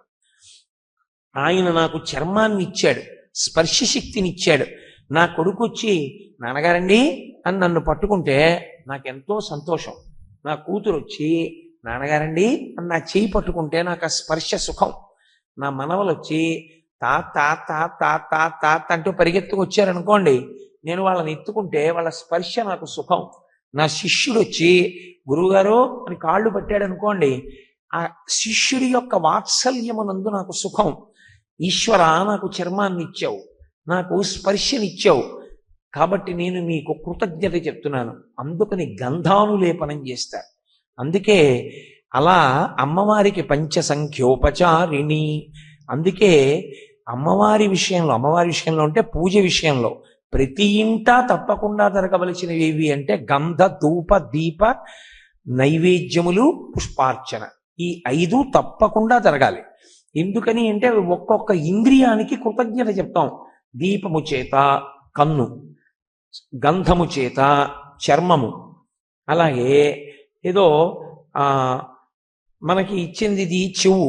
ఈ చెవి అనేక శబ్దాలు వింటాం. ఇన్ని శబ్దాలు విన్నందుకు కృతజ్ఞత పుష్పార్చన. చెవికి పువ్వుకి సంబంధం ఏమిటంటారేమో, తుమ్మెదల యొక్క జంకారములన్నీ పువ్వుల కోసమే. మీరు తేనె గిన్నెలో పోసిన తుమ్మెద తాగదు, అది పువ్వులోని ఆ తేనెనే తాగుతుంది. అందుకే తుమ్మెదల జంకారములు పువ్వుల కోసం. అందుకని మనం చేసేటటువంటి నామాలతో కూడినటువంటి పూజ చెవిచ్చినందుకు ఎన్ని ధనులు విని సంతోషిస్తున్నావు. చెవులిచ్చినందుకు కృతజ్ఞత పువ్వులు. నాలుకిచ్చాడు, ఎన్ని రుచులు అనుభవిస్తున్నావు, ఎంత సంతోషిస్తున్నాను తిని. అందుకని ఈశ్వర మీకు నైవేద్యం. అలాగే ఆయన మనకి ముక్కు ఇచ్చాడు. ముక్కు ఉంది కాబట్టి వాసన పీలుస్తున్నాం. వాసన పీల్చి సంతోషాన్ని పొందుతున్నాం కాబట్టి ఈశ్వరుడికి ధూపం వేస్తాం. అందుకని 5 ఇంద్రియములు ఇచ్చి ఇన్ని భోగాలు అనుభవించడానికి కారణమయ్యాడు ఈశ్వరుడు. మీరు తొందరపడకండి, ఒక్క విషయం ఆలోచించండి. శరీరం అంతా ఇచ్చి ఈశ్వరుడు కళ్ళు, ముక్కు, చెవి, నాలుక, చర్మమునకు స్పర్శ శక్తి, ఈ 5 తీసిచ్చాడు అనుకోండి, సుఖము దుఃఖము ఈ 2 మాటలు ఉంటాయా? ఆలోచించండి. ఉండవిహ. కళ్ళు లేవు, చూడలేడు. చెవులు లేవు, వినపడదు. ముక్కు లేదు, వాసన తెలియదు. నాలుకకి రుచి తెలియదు. చర్మానికి స్పర్శ తెలియదు. మలమల మాడిపోతున్న ఇనప ముక్క తెచ్చి నాలిక మీద పెట్టారనుకోండి, తెలియదు. ఎందుకంటే దానికి స్పర్శ లేదు, రుచి లేదు. ఎదురుగుండా వెంకటేశ్వర స్వామి వారు వచ్చి నిలబడినా, భూతం వచ్చి నిలబడినా తెలియదు. కళ్ళు లేవు. అది వీణ వాయించనివ్వండి, భాగవతం చెప్పనివ్వండి, వినబడదు. చెవులు లేవు. ఇక ఏ వాసన కానివ్వండి, అది తెలియదు. ముక్కు లేదు. ఇంకా సుఖము దుఃఖము ఈ 2 ఎక్కడున్నాయి? లేవు అసలు. ఇన్ని సుఖాలు, ఇన్ని ఆనందాలు పొందుతున్నామంటే కారణం ఈ 5 ఇంద్రియములు, 5 ఇంద్రియముల శక్తి. అవి బడలిపోతే మళ్ళీ రాత్రి నిద్రాకాలిక సుఖమిచ్చి సుఖమునందు వీటికి మళ్ళీ శక్తినివ్వడం. అందుకని ఈశ్వరుడికి కృతజ్ఞత చెప్తాం పూజలు. అసలు ఆ భావనే లేకుండా బతికున్నంతకాలం దీపంలో 2 ఎత్తులైనా 3 ఎత్తులైనా 1 ఎత్తైనా దగ్గర ఆగితే ఇంకెప్పుడు పూజ చేస్తావు? అసలు ఎప్పుడు కృతజ్ఞత చెప్తావు ఈశ్వరుడికి? అందుకే భక్తి ప్రేమకు మారు పేరు. ప్రేమ ఒకటి, భక్తి ఒకటి కాదు. ప్రేమయే భక్తి. ఆ భావనతో పూజా మందిరంలో ఒక్కసారి కూర్చున్న వాడిని చూసి పరవశించిపోతాడు ఈశ్వరుడు. వీడు రా నా యందు కృతజ్ఞత ఉన్నవాడు, వీడు నేను ఇచ్చిన ఇంద్రియముల యొక్క విషయాన్ని తెలుసుకున్నవాడు, వీణ్ణి నేను ఉద్ధరించాలనుకుంటాడు తప్ప నువ్వు ఎంత రొట్ట తెచ్చావు, ఎన్ని వేశావు, ఇవన్నీ ఆయనకి ఎందుకు? ఆయన సృష్టిలోవే. గభీరే కాసారే విశతి విజనే ఘోర విపినే విశాలే శైలీ చ భ్రమతి కుసుమార్థం జడమతి సమర్ప్యై చేతసరసిజముమానాధమవతే సుఖేనావస్థాతుం జనైహ నజానాతి కిమహో అంటారు శంకరభగవత్పాదులు శివానంద లహరిలో. ఎవడు తెమ్మన్నాడు రా నిన్ను? సరోవరాల్లోకి వెళ్ళి కొండలెక్కి పుట్టలెక్కి గుట్టలెక్కి పువ్వులు పత్రి పట్టుకొచ్చి నా పాదాల మీద వేసేసావా? పురుగు పుట్ర ఉన్నాయో లేదో కూడా చూడకుండా అందులో సాలె పురుగులు గొంగళి పురుగులు అన్నీ తెచ్చి మీద మారేయడమే. నీ మనస్సన్న తామర పువ్వుని పెట్టరా? అది పెట్టడానికి ఉపకరణాలు సాధనాలు కావాలి. అంతేగాని సాధనాల దగ్గర ఆగిపోయి అసలు సిద్ధాంతాన్ని వదిలేస్తే ఎలా పూజ అవుతుంది? అది ఎప్పటికీ పూజ అవుతుంది. కాబట్టి కృతజ్ఞతావిష్కారము ప్రేమ భక్తి. కాబట్టి ఇప్పుడు తల్లిది సహజమైన ప్రేమ. పిల్లవాడు కింద పడిపోయాడు, ఆవిడ వెంటనే ఎత్తుకుని పరమ సంతోషాన్ని పొందుతూ అమ్మయ్యా దక్కాడు కృష్ణుడు. కృష్ణుడు ఆవిడికి దక్కాడా? కృష్ణుడు ఆమెకి దక్కింపబడ్డాడా ఆయన చేత? ఆయనే ఆమెకి దక్కేటట్టుగా అనుగ్రహించాడు. ఆమె ప్రయోజనం వల్ల ఆయన దక్కలేదు, కానీ ఆవిడికి అవన్నీ అక్కర్లేదు. అది భక్తి. భక్తి యందు ఏ ఇతర విషయముతో సంబంధం ఉండదు, పరవశం ఉంటుందంతే. అందుకే ఆయన యశోద పట్ల ఆ ప్రేమని అంతగా నిలబెట్టేసుకున్నాడు కృష్ణలీలలో. ఈ తత్వము ఒకసారి అర్థమైందనుకోండి, అసలు భగవంతుడితో మనకు ఉండవలసిన అనుబంధం ఎటువంటిది అన్నది అర్థమవుతుంది. లేనంతకాలం అర్థం పర్థం లేని స్థితిలో ఆగిపోతుంది ఆ పూజ. అందుకే ఇప్పుడు ఆవిడ ఆ పిల్లవాడిని తీసుకెడుతుంటే పోతన గారు ఒక అద్భుతమైన మాట చెప్పారు. రక్షణము లేక సాధుడు రక్షితుడగు సమత చేసి రాయుడులందున్ రక్షణలు వేయి కలిగిన శిక్షితుడగు కలుడు పాప యుక్తి నిభంగిన్ అన్నారు. రక్షణలు వేయి కలిగిన శిక్షితుడగు కలుడు. ఎన్ని రక్షణలు పెట్టుకోనివ్వండి, చుట్టూత ఎంత రక్షణ ఉండనివ్వండి, ఆయన చేసిన పాపములు ఆయన్ని కట్టి కొడపాలనుకున్నాడు. ఈ పెట్టుకున్న రక్షణలేవి అతను మరణించకుండా ఆపలేవు. రక్షణలు వేయి కలిగిన శిక్షితుడగు కలుడు పాప చిత్తుండగుటన్. అదే రక్షణము లేక సాధుడు రక్షితుడగు సమత చేసి రాయుడులందున్. ఏ విధమైనటువంటి రక్షణలు చుట్టూ పెట్టుకోకపోయినప్పటికీ భగవంతుని యందు భక్తి కలిగిన వాడు, 10 మందికి ఉపకారం చెయ్యాలనేటటువంటి బుద్ధి మనస్సులో ఉన్నవాడు, అటువంటి వాడికి రక్షణ లేకపోయినా ప్రమాద సందర్భమైనటువంటి కాలం ఏర్పడినప్పుడు వాడు రక్షింపబడతాడు. ఎందుకు రక్షింపబడతాడంటే వాని యందు దైవానుగ్రహము ప్రసరించి ఇంకొక 10 నిమిషాల్లో ప్రమాదం జరగాలగా వాడు ఆ ప్రదేశం నుంచి వెళ్ళిపోతాడు. ఎందుకో ఏ కారణానికో వెళ్ళిపోతాడు, అంతే. అలా ఎందుకు జరుగుతుంది అంటే పోతన గారు జవాబు చెప్పారు. రక్షణము లేక సాధుడు రక్షితుడగు సమత చేసి రాయుడులందున్. వాడు సాధు పురుషుడు కనుక, భక్తి తత్పరుడు కనుక, భగవంతుణ్ణి నమ్మి ఉన్నాడు కనుక వాడు రక్షింపబడతాడు. ఇప్పుడు ఆ తల్లి పిల్లవాడిని ఎత్తుకునంది, గత జన్మంబులనేమి చేసితిమో, యాగశ్రేణులేమేమి చేసితిమో, ఎవ్వరికేమి పెట్టితిమో, ఏ చింతారతిన్ పొద్దుపుచ్చితిమో, సత్యంబులనేమి పల్కితిమో, ఏ సిద్ధాశ్రమమునం త్రొక్కితిమో, ఇప్పుడు చూడగంటి మిచటన్ కృష్ణార్భకున్ నిర్భయం. అన్యాపదేశంగా పోతన గారు బిడ్డలు దక్కడానికి, బిడ్డలకు వచ్చేటటువంటి గండాలు పోవడానికి ఒక గృహస్థు చెయ్యవలసినటువంటి కర్తవ్యాలు చెప్పారు. గత జన్మంబులనేమి చేసితిమో, యాగశ్రేణులు ఏమేమి చేసితిమో. ఓ యజ్ఞమో యాగమో చేసింది ఉండాలి. ఎవ్వరికి ఏమి పెట్టితిమో. ఉట్టినే రమ్మంటే వస్తారా మహాత్ములు? జీవితం పండింది అనడానికి అదృష్టం ఏమిటంటే మహాత్ములైనటువంటి వారు, పరమభక్తి తత్పరులైనటువంటి వారు ఇంట్లోకి రావడమే. వాళ్ళు రావడమే జీవితం పండిందనడానికి గుర్తు. ఎందుకంటే వాడికి ఏం కోరుకుంటుంది, ఎందుకు వస్తాడు? రాడు. కానీ వచ్చాడు అంటే ఈశ్వర శాసనం తీసుకొచ్చింది. అలా తీసుకొచ్చింది అంటే అటువంటి మహాత్ముడి చేతిలో పెట్టిన వస్తువు ఏదుందో దాని వలన విశేషమైనటువంటి ఫలితం. నాకు 20,000 ఇస్తారా 10,000 ఇస్తారా అని సభల్లో చెక్కులు బుక్కి పుచ్చుకునే వాళ్ళ గురించి నేను చెప్పట్లేదు. నేను ఎవరి గురించి చెప్తున్నానంటే నిస్వార్థపరులైనటువంటి వ్యక్తులు. అసలు నాకు భగవంతుడు ఏవివ్వలేదన్న ఆలోచన తప్ప నాకు ఎవరేమిస్తారన్న ఆలోచన వారి యందు ఉండదు. ఇప్పుడు నాకు ఈశ్వరుడు ఏమి ఇవ్వలేదు కనుక, నాకు అన్నీ ఇచ్చాడు కదా, నాకెందుకు ఇంకా అన్న తృప్తి ఉన్నవ. పోతన గారు ఇంత చిరస్మరణీయులయ్యారంటే కారణం వారి యొక్క నిస్వార్థపూరితమైనటువంటి జీవితం. అటువంటి వ్యక్తులు ఎవరుంటారో అటువంటి వ్యక్తులు భగవంతుణ్ణి నమ్ముకుని బ్రతుకుతున్న వాళ్ళు. అటువంటి వాళ్ళు ఎవరుంటారో వాడి చేతిలో పెట్టడానికి అవకాశం కలగడం భగవదనుగ్రహం. అది ఎలా దొరుకుతుంది? అసలు ఆయన చెయ్యి ఎందుకు కిందకు వస్తుంది? పెట్టే చెయ్యి నీది ఎందుకు అవుతుంది? ఆయన ఎందుకు పుచ్చుకుంటాడు? మామూలుగా పెట్టడం వేరు, ఒక మహాత్ముడికి పెట్టడం వేరు. హస్తిమశకాంతర భేదం ఉంటుంది రెండింటికి. ఆ చెయ్యి దొరకదు నీకు మళ్ళీ దొరకమంటే. ఎందుకని? ఒకానొకప్పుడు ఒక బ్రాహ్మణి దరిద్రురాలు, ఉసిరికాయ తప్ప ఇంట్లో ఏమీ లేదు. అది కూడా ద్వాదశి నాడు ఉపవాసం విరమించాలంటే ఉసిరికాయ తప్పకుండా తినాలి. అందుకని ఇంట్లో ఉసిరికాయ పెట్టారు.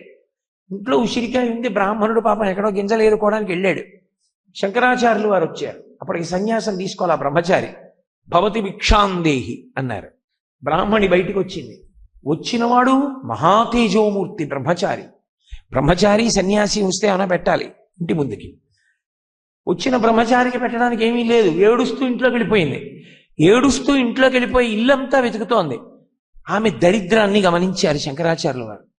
వెంటనే ప్రార్థన చేశారు. వందే వందారు మందారం ఇందిరానంద కందలం అమందానంద సందోహ బంధురం సింధురాననం అంగం హరేహ పులకభూషణమాశ్రయంతి భృంగంగనేవ ముకుళాభరణంతమాలం అంగీకృతాఖిల విభూతిరపంగలీల మాంగళ్యదాస్తు మమ మంగళ దేవతాయా. లక్ష్మీదేవి కనపడింది. నీకిస్తా పుచ్చుకో. ఆవిడికి ఇవ్వను. ఏమమ్మా ఎందుకు ఇవ్వవు? ఆవిడ గత జన్మలలో ఇలా పెట్టింది లేదయా, ఇప్పుడు ఎలా ఇమ్మంటావు? పుణ్యం లేకుండా ఇవ్వదు. ఇంత పుణ్యం ఉంటే ఇస్తాను, దాన్ని అడ్డు పెట్టి ఎంతైనా ఇస్తా. ఇలా పెట్టింది లేదు. ఇలా పెట్టింది లేనప్పుడు ఏది అడ్డు పెట్టిమ్మంటావు? నీకు ఇస్తాను పుచ్చుకో. మహానుభావుడు కాబట్టి శంకరాచార్యులు వారు అన్నారు, విహంగ శిశవిషణ్ణి దుష్కర్మ ఘర్మమపనీయ చిరాయ దూరం నారాయణ ప్రణయిని నయనాంబువా అన్నారు. అమ్మా ఆమె విహంగ శిశువు అమ్మా అన్నారు. అంటే పక్షి పిల్ల. ఎందుకు అలా అంటాం శంకరాచార్యులు వారు? లక్ష్మీదేవికి అర్థమైంది. సృష్టిలో ఉన్న ప్రాణుల్లో పక్షికే ఎక్కువ ఆకలి అన్ని ప్రాణుల్లోకి. అందున పక్షి పిల్లకి మరీ ఎక్కువ. కానీ దానికి తెచ్చుకోవడం తినడం రాదు. అమ్మ పెడుతుండాలి, తెస్తుండాలి, పెడుతుండాలి. దానికి ఆకలి ఎక్కువ, దీనికి ఆకలి ఎక్కువ. అది తినాలి, దీనికి పెట్టాలి. అందుకే ఇలా ఆడుతూనే ఉంటుంది. అమ్మ వచ్చి ఏదో పెట్టేవారికి ఇలా నోళ్ళు తెరిచి కూర్చుంటాయి. ఇప్పుడు చూశారో లేరో మీరు, చెట్ల మీద ఉంటాయి పక్షి పిల్లలు. అవి ఇలా నోరు తెరిస్తే అమ్మ వచ్చి పెడుతూ ఉంటుంది వాటి నోట్లో. మామూలుగానే నేను అలా దేవాలయానికి వెళ్ళిపోతున్నాను అనుకోండి, ఒక స్త్రీ పసిపిల్లవాడిని పక్కన పెట్టి కూర్చుంటే ఆ చిన్న పిల్లవాడు తల్లి దగ్గరికి వెళ్ళి, అమ్మా అమ్మ 3 రోజులైందమ్మా భోజనం చేసి, ఏమీ పెట్టట్లేదమ్మా, నువ్వు మంచినీళ్ళు తాగమంటున్నావు, కడుపులో తిప్పేస్తోందమ్మా, అమ్మ ఏమన్నా పెట్టమ్మా అంటున్నాడు అనుకోండి. ఎక్కడి నుంచి తెమ్మంటావురా పెట్టడానికి? 5 పైసలు వేసిన వాడు లేడు, ఏం పెట్టివ్వను అని అమ్మ వాడిని కొట్టింది అనుకోండి. వాడు కింద పడిపోయి ఏడుస్తున్నాడు అనుకోండి, మనం చూస్తూ వెళ్ళిపోగలమా? గబగబా వెళ్ళు బిస్కెట్ల ప్యాకెట్ మంచినీళ్ళ సీసా పట్టుకెళ్ళి ముందు ఆ పిల్లాడికి పెట్టమ్మా అంటాం. పిల్లవాడు ఏడుస్తుంటే చూడలేము. అదే తల్లి భవత భిక్షాందేహి అందనుకోండి, పెడతామో పెట్టాం. అమ్మా మేము మనుష్యులం అమ్మా, స్వార్థపరులం. పిల్ల ఏడుస్తుంటే చూడలేక అన్నం పెడతాం. ఆమె విహంగ శిశువు, పక్షి పిల్లమ్మ, పేద బ్రాహ్మణి. ఆమె గత జన్మలలో ఏం చేయలేదని ఇప్పుడు ఇవ్వనంటావా? ఆవిడ చేసిన పుణ్యం చెప్పమంటావా? నా చేతిలో ఉసిరికాయ పెట్టింది, ఇవ్వవా అని అడిగారు శంకరాచార్యుల వారు. అమ్మవారు పొంగిపోయింది. శంకర, ఇవ్వకూడదని కాదు, ఎప్పుడో ఇద్దును, ఈ స్తోత్రం నీతో చేయించాలి, భవిష్యత్తులో లోకానికి అందాలని ఇవ్వలేదు, ఇప్పుడు ఇస్తున్నానని బంగారు ఉసిరికలు కురిపించి, నేను ఆ బంగారు ఉసిరికలు కురిసినటువంటి స్థలం వెతుక్కుని వెళ్ళి ఆ ఇంటి ముందు నిలబడి కనకధార చేసి వచ్చాం కూడా. స్వర్ణతమనాయ్ అని ఇంటి మీద బోర్డు పెట్టుకున్నారు ఇప్పటికే కేరళలో, ఆ ఇంటికి కనకధార కురిసిన స్థలము అని. కాబట్టి ఎవ్వరికేమి పెట్టితిమో, ఏ మహానుభావుడికి పెట్టావో అది ఉత్తినే పోతుందా, అది కాపాడి తీరుతుంది. అందుకు బతికాడు కృష్ణుడు అంటోంది ఆవిడ. ఎవ్వనికేమి పెట్టితిమో, ఏ చింతారతిన్ పొద్దు పుచ్చితిమో, ఏ పనికి మాల మాటలు మాట్లాడుతూ టీవీ చూస్తూ కూర్చుంటే వేరు, ఏమో ఏ రామనామం చెప్పావో, ఏ రామనామం రాశావో, ఏ భాగవతం చదువుకున్నావో, ఎక్కడ భాగవతం విన్నావో ఉత్తినే పోతుందా, అది రక్షిస్తుంది. ఏ చింతారతిన్ పొద్దు పుచ్చితిమో, సత్యంబులనేమి పల్కితిమో, ఏ సత్యం మాట్లాడావో, ఏ సిద్ధాశ్రమమునం త్రొక్కితిమో. మహాపురుషులైన వాళ్ళు ఉంటారు. భగవాన్ రమణులు, రామకృష్ణ పరమహంస, కామకోటి పీఠాధిపత్యం వహించిన చంద్రశేఖరేంద్ర సరస్వతి మహాస్వామి వారు, అలాగే శృంగేరిలో చంద్రశేఖర భారతీ మహాస్వామి, ఇటువంటి వారు నడయాడినటువంటి ప్రదేశాలు. ఆ ప్రదేశాల్ని కాలుతో మనం వెళ్ళి తొక్కితే చాలు. వాళ్ళు తొక్కిన చోట మనం తొక్కితే, నేను మీతో ఒక నిజం చెప్పాలి అంటే, ఒక నిజం అంటే మీ దగ్గర నేను చనువు తీసుకుని ఒక సలహా చెప్పాలి అంటే, ప్రయత్నపూర్వకంగా పిల్లల్ని తీసుకుని అటువంటి ఆశ్రమ ప్రాంగణాలకి వెళ్ళాలి. సంవత్సరంలో ఒక్కరోజైనా కామకోటి వెళ్ళి చంద్రశేఖరేంద్ర సరస్వతి మహాస్వామి వారి బృందావనం ముందు పడి నమస్కరించడం అలవాటు చేసుకోవాలి. జీవితంలో ఒక్కసారైనా అరుణాచలం వెళ్ళి ప్రతి సంవత్సరం భగవాన్ రమణుల యొక్క ఆ ఆశ్రమంలో అక్కడ నమస్కారం చేయడం అలవాటు చేసుకోవాలి. ఏ సిద్ధాశ్రమమునం త్రొక్కితిమో, శృంగేరిలో చంద్రశేఖర భారతీ మహాస్వామి వారి యొక్క అధిష్టానం ఉంటుంది. అటువంటి దాని ముందు పిల్లలతో వెళ్ళి కూర్చోవాలి కాసేపు. అది ఉత్తినే పోదు, దాన్ని తొక్కినందుకు పుణ్యం ఉంటుంది. తొక్కినందుకు అంటే అక్కడికి వెళ్ళి కాలు పెట్టినందుకు. ఏ సిద్ధాశ్రమమునం త్రొక్కితిమో, ఇప్పుడు చూడగంటిమి చటన్ కృష్ణార్భకున్ నిర్భయం. అర్భకుడైన కృష్ణుడు చనిపోకుండా మాకు దక్కాడు అంటే ఏదో చేశాం గతంలో ఇలాంటి పుణ్యం. అంటే అన్యాపదేశంగా పోతన గారు మనకి చెప్పించారు. చెప్పించి మనం జీవితంలో పాటించవలసినటువంటి విషయాన్ని భాగవతంలోకి తీసుకొచ్చి క్రోడీకరించారు. ఆ విధంగా తృణావర్తోపాఖ్యానమునందు ఆ తృణావర్తుడన్న రాక్షసుణ్ణి శ్రీకృష్ణ పరమాత్మ భంజించాడు. అయితే ఇందులో ఆంతరమైనటువంటి విశేషం ఏమి అంటే, తృణము అంటే గడ్డి పరక, ఆవర్తము అంటే తిరుగుట.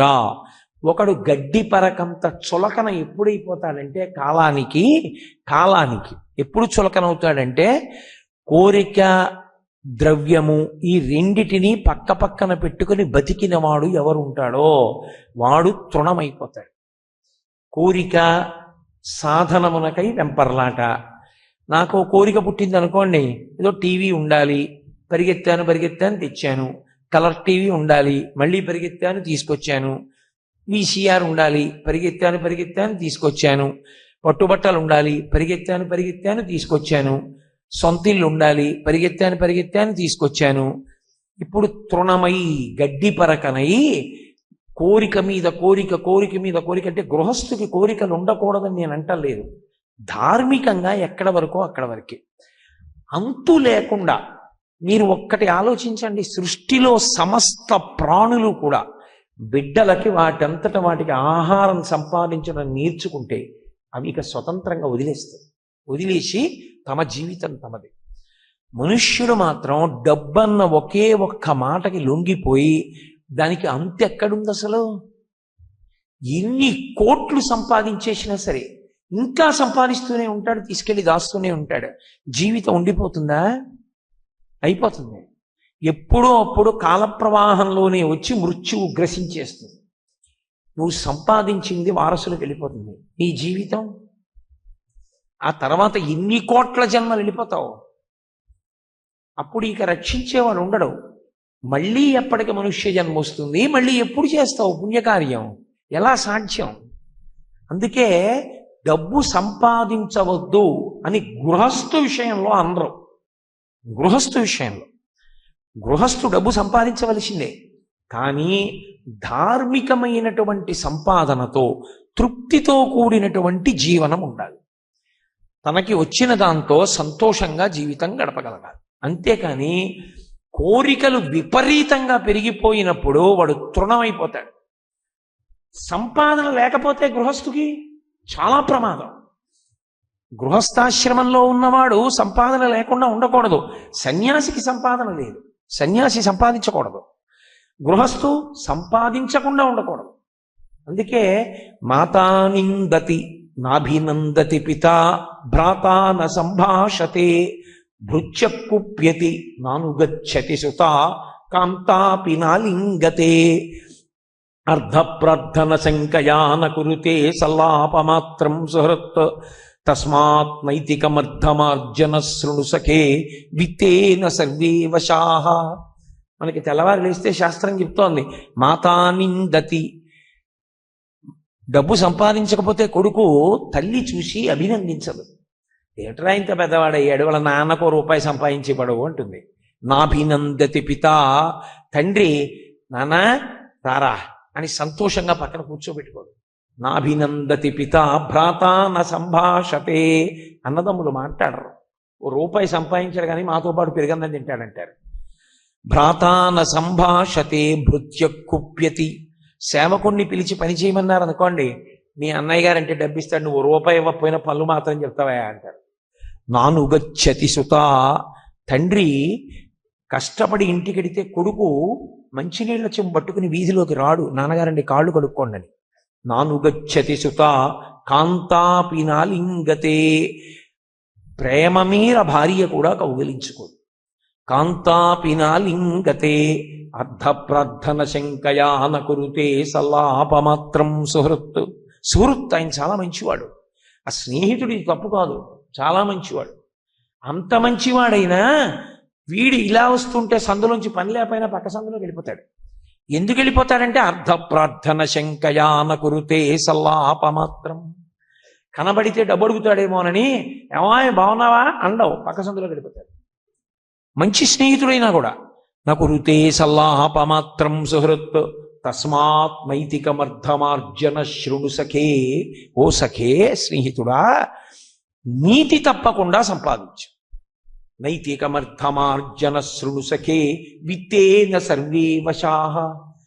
ధార్మికంగా సంపాదించినటువంటి డబ్బు నీ కోరికలన్నీ తీరేట్టు చేస్తుంది. ధర్మం తప్పి సంపాదించి తెచ్చుకున్న డబ్బు నెత్తురు ఓడ్చేస్తుంది. దాని జోలికి వెళ్ళకు. సంపాదించడం మానవద్దు. గృహస్థుకి ఉపదేశం చేసింది శాస్త్రం. కాబట్టి డబ్బు సంపాదించు. అర్థమనర్థం భావయ నిత్యం అంటారు శంకరాచార్యులు వారు భజగోవిందంలో. అంతేగాని అదే పనిగా డబ్బే డబ్బే డబ్బే డబ్బే అంటే నీకు కళ్ళజోడు వచ్చేస్తుంది, జుట్టు తెల్లబడిపోతుంది. ఆఖరికి 60 ఏళ్ళు వచ్చేసిన తర్వాత, రిటైర్ అయిపోయిన తర్వాత అప్పుడు పూజకి వెళ్ళి కూర్చుని ఏమండి ఆచమనం చేయండి అంటే ఏం చెప్పాలంటే అంటే ఎంత అసహ్యంగా ఉంటుంది అది. నిజమే, మంచిదే, సంపాదించింది ఎక్కడ సుఖపడతావు? ఇక్కడ. మరి ఉత్తర జన్మలలో మళ్ళీ జీవుడి సుఖానికి చేసిన పుణ్యం ఆలంబనం. మరి అది ఎందుకు చేసుకో నీ జీవుడి కోసం? కాబట్టి తృణావర్తుడు అంటే అర్థం పర్థం లేని కోరికలతో వేగిపోయేటటువంటి వాళ్ళని, కోరికలనేటటువంటివి ద్రవ్యము ఈ రెండూ కలిపి గడ్డి పరకని చేసి తిప్పి చంపేస్తాయి. అటువంటి సమయంలో కృష్ణుని పాదములు పట్టుకుంటే ఆ ఆశ అర్థం పర్థం లేని జీవితానికి చుక్క పెట్టి వాడిని భక్తి మార్గంలోకి మళ్ళిస్తాడు. అప్పుడు పరమ సంతోషంగా శాంతితో జీవనం చేయగలుగుతాడు. ఒక్కటి జ్ఞాపకం పెట్టుకోండి, డబ్బు అన్న మాట విషయంలో ఇంత ఉంటే శాంతిగా ఉంటాడన్న మాట లోకంలో లేదు. అందుకే డబ్బు ఎంత ఉండాలి అని అడిగారు, కాలి చెప్పు అంత ఉండాలి అని చెప్పారు. నా దగ్గర 1000 రూపాయలు ఉన్నాయని నా కాలు ఎంత ఉంటుందో అంతకన్నా పెద్ద చెప్పు కొనుక్కుంటానా? నా దగ్గర ఓ 10 రూపాయలు తక్కువ ఉన్నాయని నా కాలు కన్నా ఓ అంగుళం చిన్న చెప్పు కొనుక్కుంటానా? నా పాదం ఎంత ఉంటుందో చెప్పు అంత కొనుక్కుంటాను. నాకు ఎంత కావాలో అంతుంటే చాలు. నాకు ఎంత కావాలి అన్న దగ్గరే బుడగ ఊదినట్టు ఊదకూడదు. కాబట్టి అది కృష్ణ పరమాత్మ పాదములు పట్టుకుంటే నీ జీవితాన్ని దిద్దుతాడు, గుర్తుపెట్టుకో. ఇందు తృణం చేయడు. కాబట్టి తృణావర్తోపాఖ్యానమునందు ఆంతరముగా బోధ, బాహ్యమునందు ఆ తృణావర్తుడన్న రాక్షసుణ్ణి కృష్ణ పరమాత్మ బాలుడిగా ఉండగా సంహారం చేశాడు. కృష్ణుడు ఒక రోజున పిల్లలతో కలిసి ఆడుకుంటున్నాడు. అమ్మ యశోద ఇంట్లో పాలు కాస్తోంది పొయ్యి మీద. ఆడుకుంటున్నవాడు ఒంటి నిండా దుమ్ము చెమట. ఆ పిల్లలతో ఆడుకుంటున్న వాడికి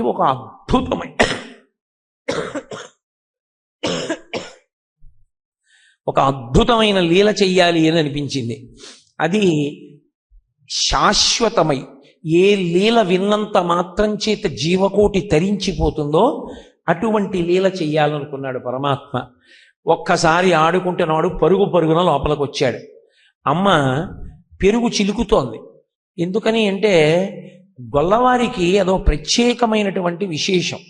వాళ్ళకది పరమ పవిత్రమైనటువంటి కర్మ. దదిమధనం చేసేటప్పుడు పెరుగు చిలికేటప్పుడు ఎలా పడితే అలా ఉండరు వాళ్ళు. ఎందుకంటే వాళ్ళ ఐశ్వర్యం అంతా అదే. ఇప్పుడు ఓ బ్రాహ్మణుడు ఉన్నాడు అనుకోండి, ఆయనకి అత్యంత ప్రధానమైనది ఏది? పంచాంగం. పంచాంగం ముట్టుకునేటప్పుడు ఎలా పడితే అలా ముట్టుకోరు. ఓ జాతకం చేత్తో తీసుకునేటప్పుడు ఎలా పడితే అలా తీసుకోకూడదు. శౌచంతో ఉన్నాను అంటేనే ముట్టుకుంటారు. శౌచము లోపించింది అనుకున్నాడు అనుకోండి, వాటిని ముట్టుకోరు. అలాగే వాళ్ళకి అది దదిమధనము పవిత్ర కర్మ. వాళ్ళ ఐశ్వర్యమంతా కూడా దాని యందే ఉంటుంది.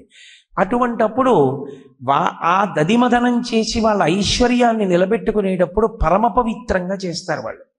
అందుకే చక్కగా పట్టు చీర కట్టుకుని కొప్పేసుకుని దాని నిండా పువ్వులు తురుముకుని చేతులకి గాజులేసుకుని ఆవిడ శ్రీకృష్ణ పరమాత్మని పరమాత్మ అన్న భావనతో కాదు, నా కుమారుడు, ఏ భావన అయితే ఏముందండి, అనుబంధం పెట్టుకోవాలి. కానీ ఒక్క అనుబంధం చాలు ఈశ్వరుడితో తరించిపోవడానికి.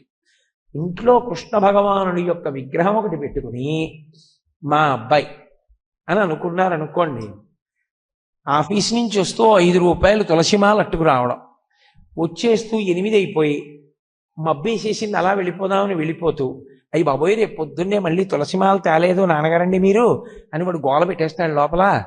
పట్టుకుని వెళ్ళిపోదాంలే, తడిస్తే తడిశామని చెప్పి వెళ్ళి ఓ తులసిమాల పట్టుకుని మీరు ఇంటికి వెళ్ళారనుకోండి, తడిసిపోయి ఈశ్వరుడు మర్చిపోడు.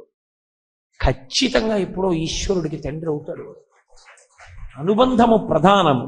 ఇకే కామోత్కంఠత గోపికల్ భయమునన్ కంసుండు వైరక్రియా సామగ్రించి చుపాల ముఖ్య నృపతుల్ సంబంధులై వృష్ణులున్ ప్రేమన్ మీరలు భక్తి మేము ఇది చక్రింకంటిమి ఎట్లైన నుద్ధామజ్జానగరిష్ఠులైన హరిచందన్ వచ్చు భక్తీశ్వర అంటాడు నారదుడు ధర్మరాజు గారితో. ఏ రకంగానైనా సరే భగవంతుడితో పెట్టుకున్న అనుబంధం ఎక్కడికి పోదు, అది రక్షణ హేతు అవుతుంది. కాబట్టి ఎక్కడి నుంచి పరిగెత్తుకొచ్చాడో ఆ చిన్ని కృష్ణుడు పరిగెత్తుకొచ్చాడు. ఈవిడ పెరుగు చిలుకుతోంది పాపం యశోదాదేవి లోపల. ఆ చిన్ని కృష్ణుడిని తలుచుకుంటోంది. ఆయన ఆటలు, ఆయన పాటలు. నిన్ననేమో ఆ గోపికలందరూ వచ్చి నేరాలు చెప్పడం, అబ్బెబ్బే ఉత్తిదమ్మా మీరు అలాగే చెప్తారు, అన్యమిరుగడు తన ఎంత నాడుచుండు మంచివాడి తడిగ్గులు మనరమ్మ రమలార త్రిలోకాభిరమలార తల్లులార గుణవతీమ తల్లులార అంది కదూ అని వాళ్ళందరన్నీ చాడీలు చెప్పారు. నిజంగా మా కృష్ణుడంత అల్లరి చేస్తాడా అని ఏదో సంతోషపడిపోతోంది. బిడ్డల్ని తలుచుకోవడంలో ఆమెకి పాలు చేపునకు వచ్చాయి. ఈలోగా ఎక్కడి నుంచో పరిగెత్తుకొచ్చాడు లోపలికి. ఒళ్ళంతా ధూళి చెమట, సుడియుచు గిదుకుచు వాలుచు సడికొట్టుచు అమ్మ రమ్ముచ నిమ్మనుచున్ వెడబెడ్డ గంతులు వైచుచు కదిచి కటవ బాలకుండు కవ్వము పట్టెన్. వచ్చినవాడు ఏదో చాలా ముఖ్యమైన పని ఉండిపోయినట్టు, భర్త కూడా అంత అజమాయిషి చేయడు. అలా వచ్చేసి ఆ కాళ్ళు చేతులు ఊపేస్తూ అక్కడి నుంచని అమ్మ బయట నేను ఆడుకుంటున్నానమ్మా, నేను దొంగ పెట్టాలమ్మా, వాళ్ళతో ఆడుకోవాలమ్మా, వాళ్ళందరూ నా కోసం ఎదురు చూస్తున్నారమ్మా, అమ్మ నాకు ఆకలేసిందమ్మా, పాల కోసం వచ్చినమ్మా, తొందరగా పాలి అమ్మా, నేను తాగి వెళ్ళిపోవాలమ్మా, ఏంటమ్మా నువ్వు చెప్తుంటే ఓ పెరుగు చిలుక్కుంటా ఏంటమ్మా అని ఓ చదివేస్తున్నాడు. ఆవిడ ఆ కవ్వం పట్టుకుని పెరుగు చిలుకుతూ చూస్తోంది. ఏమిటో వీడి ఉద్ధత ఏమిటో, అబ్బో దొరగారు ఆటలాడేసుకోవాలట, తొందరగా పాలిచ్చేయాలట అని ఊరుకుంది. ఇవ్వలేదు పాలు. ఏం చేస్తాడో చూద్దాం. ఆ చిన్న పిల్లాడు అలా అదిరి పడిపోతూ మాట్లాడుతూ పెరివిలు కదిలిపోతుంటే బుగ్గలు ఊగిపోతుంటే ఆ యశోదకి సంతోషం వేసింది. చూస్తూ మాట్లాడినిస్తే ఆయన ఏం చేశాడు, ఈ పెరుగు చిలకడం వల్లే కదా నాకు పాలు ఇవ్వట్లేదు, ఈ పెరుగు చిలుకుతున్న కవ్వాన్ని ఆపేస్తానని వెళ్ళి ఆ కవ్వం పట్టుకున్నాడు. కవ్వం తిరుగుతూ ఉంటుంది. తిరుగుతున్న కవ్వాన్ని పూల పొట్లం లాంటి చేత్తో పిల్లలు పట్టుకున్నారనుకోండి, ఆ చెయ్యి ఒరుసుకుంటుంది. అది ఒరుసుకుంటుందేమో పిల్లాడికని తల్లి సహజమైన ప్రేమ యశోదది. యశోదకి ఆయన కొడుకన్న భావన. ఆవిడ ఆపేసింది కవ్వాన్ని. అదేం పెద్ద ఆపేసినా కూడా కొంతసేపు తిరిగి ఆగడం అలా ఏమి ఉండదు. కవ్వం తాడు తిప్పడం ఆపేస్తే కవ్వం ఆగిపోతుంది. కవ్వం ఆగిపోయింది. ఆవిడేం చేసింది, అంత ఆకలిస్తోందా, ఆడుకుంటున్నావా రా అని ఆవిడ ఒళ్ళో పడుకోబెట్టుకుని ఆవిడ స్తన్యాన్ని నోట్లో పెట్టి పాలిచ్చి కృష్ణుడికి తాగిస్తోంది. కడుపారం చనుబాలు త్రావని శిశున్ కంజాక్షి పీఠమ్ముపై నిడి పృంగారెడు పాలు దించుటకునయ్యే గంగ తద్బాలుండెక్కుడు కోపంబున వాడిరాతి దదిమ కుంభంబు పోగొట్టి తింపడరన్ కుంభములోని వెన్నతిని విద్యాసంకులద్భాష్పుడై. అమ్మ పాలిస్తోంది, తాగుతున్నాడు. తాగుతూ ఉండగా నేను చెప్పే కదా, దాలి మీద పెడతారు పాలని, ఆ పాలు పొంగి అయ్యయ్యో పాలు పిడకల మీద పడిపోతాయి, అనవసరంగా నిష్కారణంగా పోతాయని ఆ సగం పాలు తాగుతున్న పిల్లాన్ని కిందకి దింపేసి ఆవిడ గబగబా వెళ్ళి ఓ బట్ట పట్టుకుని ఆ కొండ కిందకి దింపేసి వద్దామని ఇలా దింపి వస్తాను. అంతే, సగం పాలిచ్చి కిందకి దింపేసింది కదా. కడుపారం చనుబాలు త్రావని శిశున్ కంజాక్షి పీఠమ్ముపై నిడి. పీటలు ఉంటాయి అక్కడ, ఆ పీట మీద పెట్టి కుండ పెరుగు చిలుకుతూ ఉంటారు. పీఠమ్ముపై నిడి, ఆ పీట మీద పెట్టి పొంగారెడు పాలు దించుటకునయ్యే గంగా, ఆ పాలు దింపడానికి వెళ్ళింది యశోద. ఎక్కడ లేని కోపం వచ్చేసి, నన్ను మధ్యలో దింపేసి నువ్వు వెళ్ళిపోతావా, నా కడుపు నిండకుండా అని ఆగ్రహం వచ్చేసి ఓ పెద్ద రాయి ఒకటి తీసుకున్నాడు. రాళ్ళు ఎందుకుంటాయంత సిద్ధంగా అక్కడ అంటే, ఈ కుండ కవ్వంతో చిలుకుతున్నప్పుడు అటు ఇటు కదిలితే కవ్వం తగిలింది అనుకోండి, దాని యొక్క అంచుకి కుండ బద్దలైపోతుంది. అందుకని కుండ అస్సలు కదలకూడదు, స్థిరంగా ఉండాలి. అది కదలకుండా ఉండడానికి ఏం చేస్తారంటే రాళ్ళు కొంచెం చుట్టూ దాపు ఉంచుతారు. అందుకని రాళ్ళు ఉన్నాయి అక్కడ. ఆ రాయి ఒకటి తీసుకున్నాడు. అత్త మీద కోపం దుట్ట మీద చూపించారంటారు. అలా అమ్మ వెళ్ళి పాలు దించడానికి వెళ్ళింది. ఈయనకి కోపం వచ్చేసి చెప్తానుండు అని ఆ వెన్న పడింది అంటారు. అంటే వెన్న పైకి తేలుతూ ఉంటుంది. అలా వెన్న పైకి తేలుతున్నటువంటి ఆ పెరుగు కుండకేసి రాయిని కొట్టాడు. కుండ బద్దలైపోయి ఆ మజ్జిగంతా కారిపోయి ఆ వెన్న ముద్దలన్నీ నేల మీదకి వచ్చేస్తే చూశాడు. బద్దల కొట్టేయడం అంటే తొందరగా బద్దలు కొట్టేశాడు. కానీ ఇప్పుడు ఆవిడ వెనక్కి తిరుగుతుంది, పాలు దింపి వెనక్కి తిరిగితే ఊరుకుంటుంది ఏమిటి? పిల్లాడు పెరుగుకుండా బద్దలు కొట్టేశాడని కోపం రాదు. పైగా ఇంట్లో ఏమైనా ఒలకపోసేస్తే పర్వాలేదు, తెలిసి తెలియని భర్త ఖచ్చితంగా ఇంకా ఇద్దరూ ఆఫీస్కి వెళ్ళిపోవాలి. భార్యాభర్తలు ఇద్దరు ఉద్యోగం. మంచి చిక్కటి మజ్జిగ పాపం ఆవిడ అక్కడ పెట్టి ఏదో చలవ చేస్తుందని మజ్జిగ పుచ్చుకుని వెళ్ళండి ఆఫీస్కి అని చెప్పి అక్కడ పెట్టింది అనుకోండి. తాగపోగా కింద పారేసి అక్కడి నుంచి అదంతా తుడిచేయడానికి ఒక గుడ్డ పట్టుకుని ఆవిడ వచ్చే లోపల తుడుస్తున్నాడు అనుకోండి. నా ప్రారంభం మజ్జిగ ఎక్కడన్నా తుడుస్తారండి, దాని మీద ఏ పిండో వేసి వస్తాలి, కానీ ఇంకా జిడ్డైపోతుందండి, కాలు జారి పడిపోతాం అని తల కొట్టుకుంటుంది. మజ్జిగ కింద పడితే యాతన, ఎందుకంటే దాని జిడ్డు ఉండిపోతుంది. చాలా కష్టం మజ్జిగ కింద పడితే తుడుచుకోవడం. మళ్ళీ తడి తగిలిందో ఇక్కడ వేసిన కాలు అక్కడికి పోతుంది. కాబట్టి ఆ మజ్జిగంతా ఒలికిపోయింది. ఇప్పుడు ఊరుకుంటుంది. ఆ పైగా వాళ్ళ ఐశ్వర్యం అది. అందుకని ఎక్కడ అమ్మ వెనక్కి తిరిగి చూస్తుందో, ఎక్కడ పట్టుకుంటుందో, ఎక్కడ కొడుతుందో అని బెంగపెట్టుకున్నాడు. పోనీ అక్కడతో పోయిందా ఈ సన్నివేశం అంటే, నిన్ననొచ్చిన గోపకాంతలు ఉన్నారు కదా, వాళ్ళు పొద్దుటి నుంచి ఈ వ్యవహారం మీదే ఉన్నారు. ఏదో ఒకటి చేయకుండా ఆయన ఎందుకుంటాడు? ఏనుగు తొండం చిన్ని కృష్ణుడు ఊరుకుంటారా? ఏదో ఒకటి చేస్తాడు. కాబట్టి ఏం చేస్తుందో చూద్దాం యశోద. ఇప్పుడు కుండ బద్దలు కొట్టాడుగా, ఎలా పట్టుకుంటుందో చూద్దాం. నిన్న అడిగిందిగా పట్టుకోపోయారా అని, ఇప్పుడు పట్టుకుంటుందేమో చూద్దాం. ఆయన ఏం చేశాడంటే, అమ్మ వెనక్కి తిరిగి వచ్చే లోపల ఈ వెన్నముద్ద చేత్తో పట్టుకుని ఆడుకోవడానికి వీధిలోకి వెళ్ళాడు అనుకోండి. ఇందాక ఆడాలన్నాడు, అక్కడే ఉండుంటాడని చెప్పి ఆ పిల్లల దగ్గరికి ఎడుతుందేమోనని ఇంకో ఇంటి దగ్గరికి వెళ్ళిపోయాడు. అంటే ఈ ఇంటికి ఆ ఇంటికి మధ్యలో హద్దు, ఓ గోడ, దాని మీద ఏదో పెద్ద చెట్టు, ఆ గోడ మీద, ఆ గోడ పక్కన అక్కడ ఈ దంపుకోవడానికి ఉపయోగించేటటువంటి కొయ్య రోళ్ళు ఉండేవి పూర్వం. ఆ రోలు ఒకటి తిరగేశాడు. ఈ కింద పడిపోయిన వెన్నముద్దోడి చేత్తో పట్టుకున్నాడు. పట్టుకుని అక్కడికి వెళ్ళి రోలు తిరగేశాడు. రోలు తిరగేసి అది ఎక్కాడు. ఎక్కి ఓ కోతి ఒకటి వచ్చింది. ఏ అవతారంలో ఉన్నా ఆయనకి వానరాలతో సంబంధం. ఆ కోతికి కొంచెం వెన్నబెడుతున్నాడు, తను కొంచెం తింటున్నాడు, వెనక్కి తిరిగి చూస్తున్నాడు, దొంగ ఏడుపు ఏడుస్తున్నాడు. ఆవిడ పాపం పాలు దించి వచ్చే లోపల ఇంత జరిగిపోయి, ఆవిడ పాలు దించి వెనక్కి వచ్చింది, కుండ బద్దలైపోయింది, మజ్జిగ కారిపోయింది. గోపకాంతలందరూ నవ్వుతున్నారు గోడ దగ్గర నిలబడి. ఏం చేయడం ఇప్పుడు ఆలోచించింది. వికచకమలనయన వేరొక ఇంటిలో వెలయరోలు తిరుగ వేసి ఎక్కి ఉట్టిలోని వెన్న నులుకుచునొక కోతి పాలు చేయుచున్న బాలుకనియే. పక్కింటి దగ్గరికి వెళ్ళి గోడ దగ్గర కొయ్యరోలు తిరగేసి దాని మీదకెక్కి ఉట్టిలో ఉన్నటువంటి వెన్నని కోతికి పెట్టి మధ్య మధ్యలో దొంగేడుపులు, అమ్మ అమ్మ నువ్వు నాకు పాలు ఇవ్వలేదమ్మా, నాకు ఆకలిస్తోందమ్మా, ఆడుకోవడానికి వెళ్దాం అనుకున్నానమ్మా, మధ్యలో ఇవ్వలేదమ్మా అని ఒకసారి ఇలా వెనక్కి తిరిగి చూసుకుని అమ్మ రాలేదులే అని చెప్పి కోతికి పెట్టి మళ్ళీ కాసేపాకి మళ్ళీ వెంటనే వెనక్కి తిరిగి, అమ్మ నువ్వు నాకు పాలు ఇవ్వలేదమ్మా, నాకు ఆకలిస్తోందమ్మా అని దొంగదండకాలు జరుగుతున్నటువంటి కృష్ణుణ్ణి చూసింది. ఈ గోపకాంతల్ని చూసింది. ఇప్పుడు పట్టుకోకపోతే ఏదో ఆ మొగుడు కొట్టాడని కాదు, తోడికోడలు తెప్పిందని అని సామెత చెప్తారు. అలాగా వాళ్ళందరూ మరి నువ్వు పట్టుకోలేకపోయావుగా అంటారు. అందుకని ఇప్పుడు ఆ గోపకాంతల వంక చూసింది. లాలనమున బహుదోషము లూలింప్రాపించు తాడనోపాయములన్ సాల గుణంబులు కలుగును తాడనంబె బాలు రకును పచ్చంబరయన్. లాలనమున బహుదోషము, నా పిల్లాడు నా పిల్లాడు నా పిల్లాడని ముద్దు చేస్తే ఏదో రామరాయల వారు అంటాడు, ముదుసలి ఇంటి దీపమని ముద్దుడు మూర్ఖుడు కాడు అంటాడు. మా ఇంటి దీపం ఎంత బాగా వెలుగుతోందో అని ముద్దెట్టుకుంటే మూతి కాలిపోతుంది. అలా కొడుకు అని చెప్పి ఎంత అల్లరి చేస్తున్నా ముద్దు చేస్తే ఆ పిల్లాడు పాడైపోతాడు. అందుకని లాలనమున బహుదోషము లోలింప్రాపించు తాడనోపాయములన్, ఓ 2 దెబ్బలేస్తే పిల్లలకి పచ్చంబరయన్, అది పచ్చం లాంటిది, వాడు దారిలో ఉంటాడు. అందుకని ఇవాళ వీడిని పట్టుకుంటాను, పట్టుకుని కొట్టేస్తాను. ఆయన్ని పట్టుకోవాలి, పట్టుకున్న తర్వాత కొట్టాలి. ఎవరిని కొడుతుంది ఆవిడ?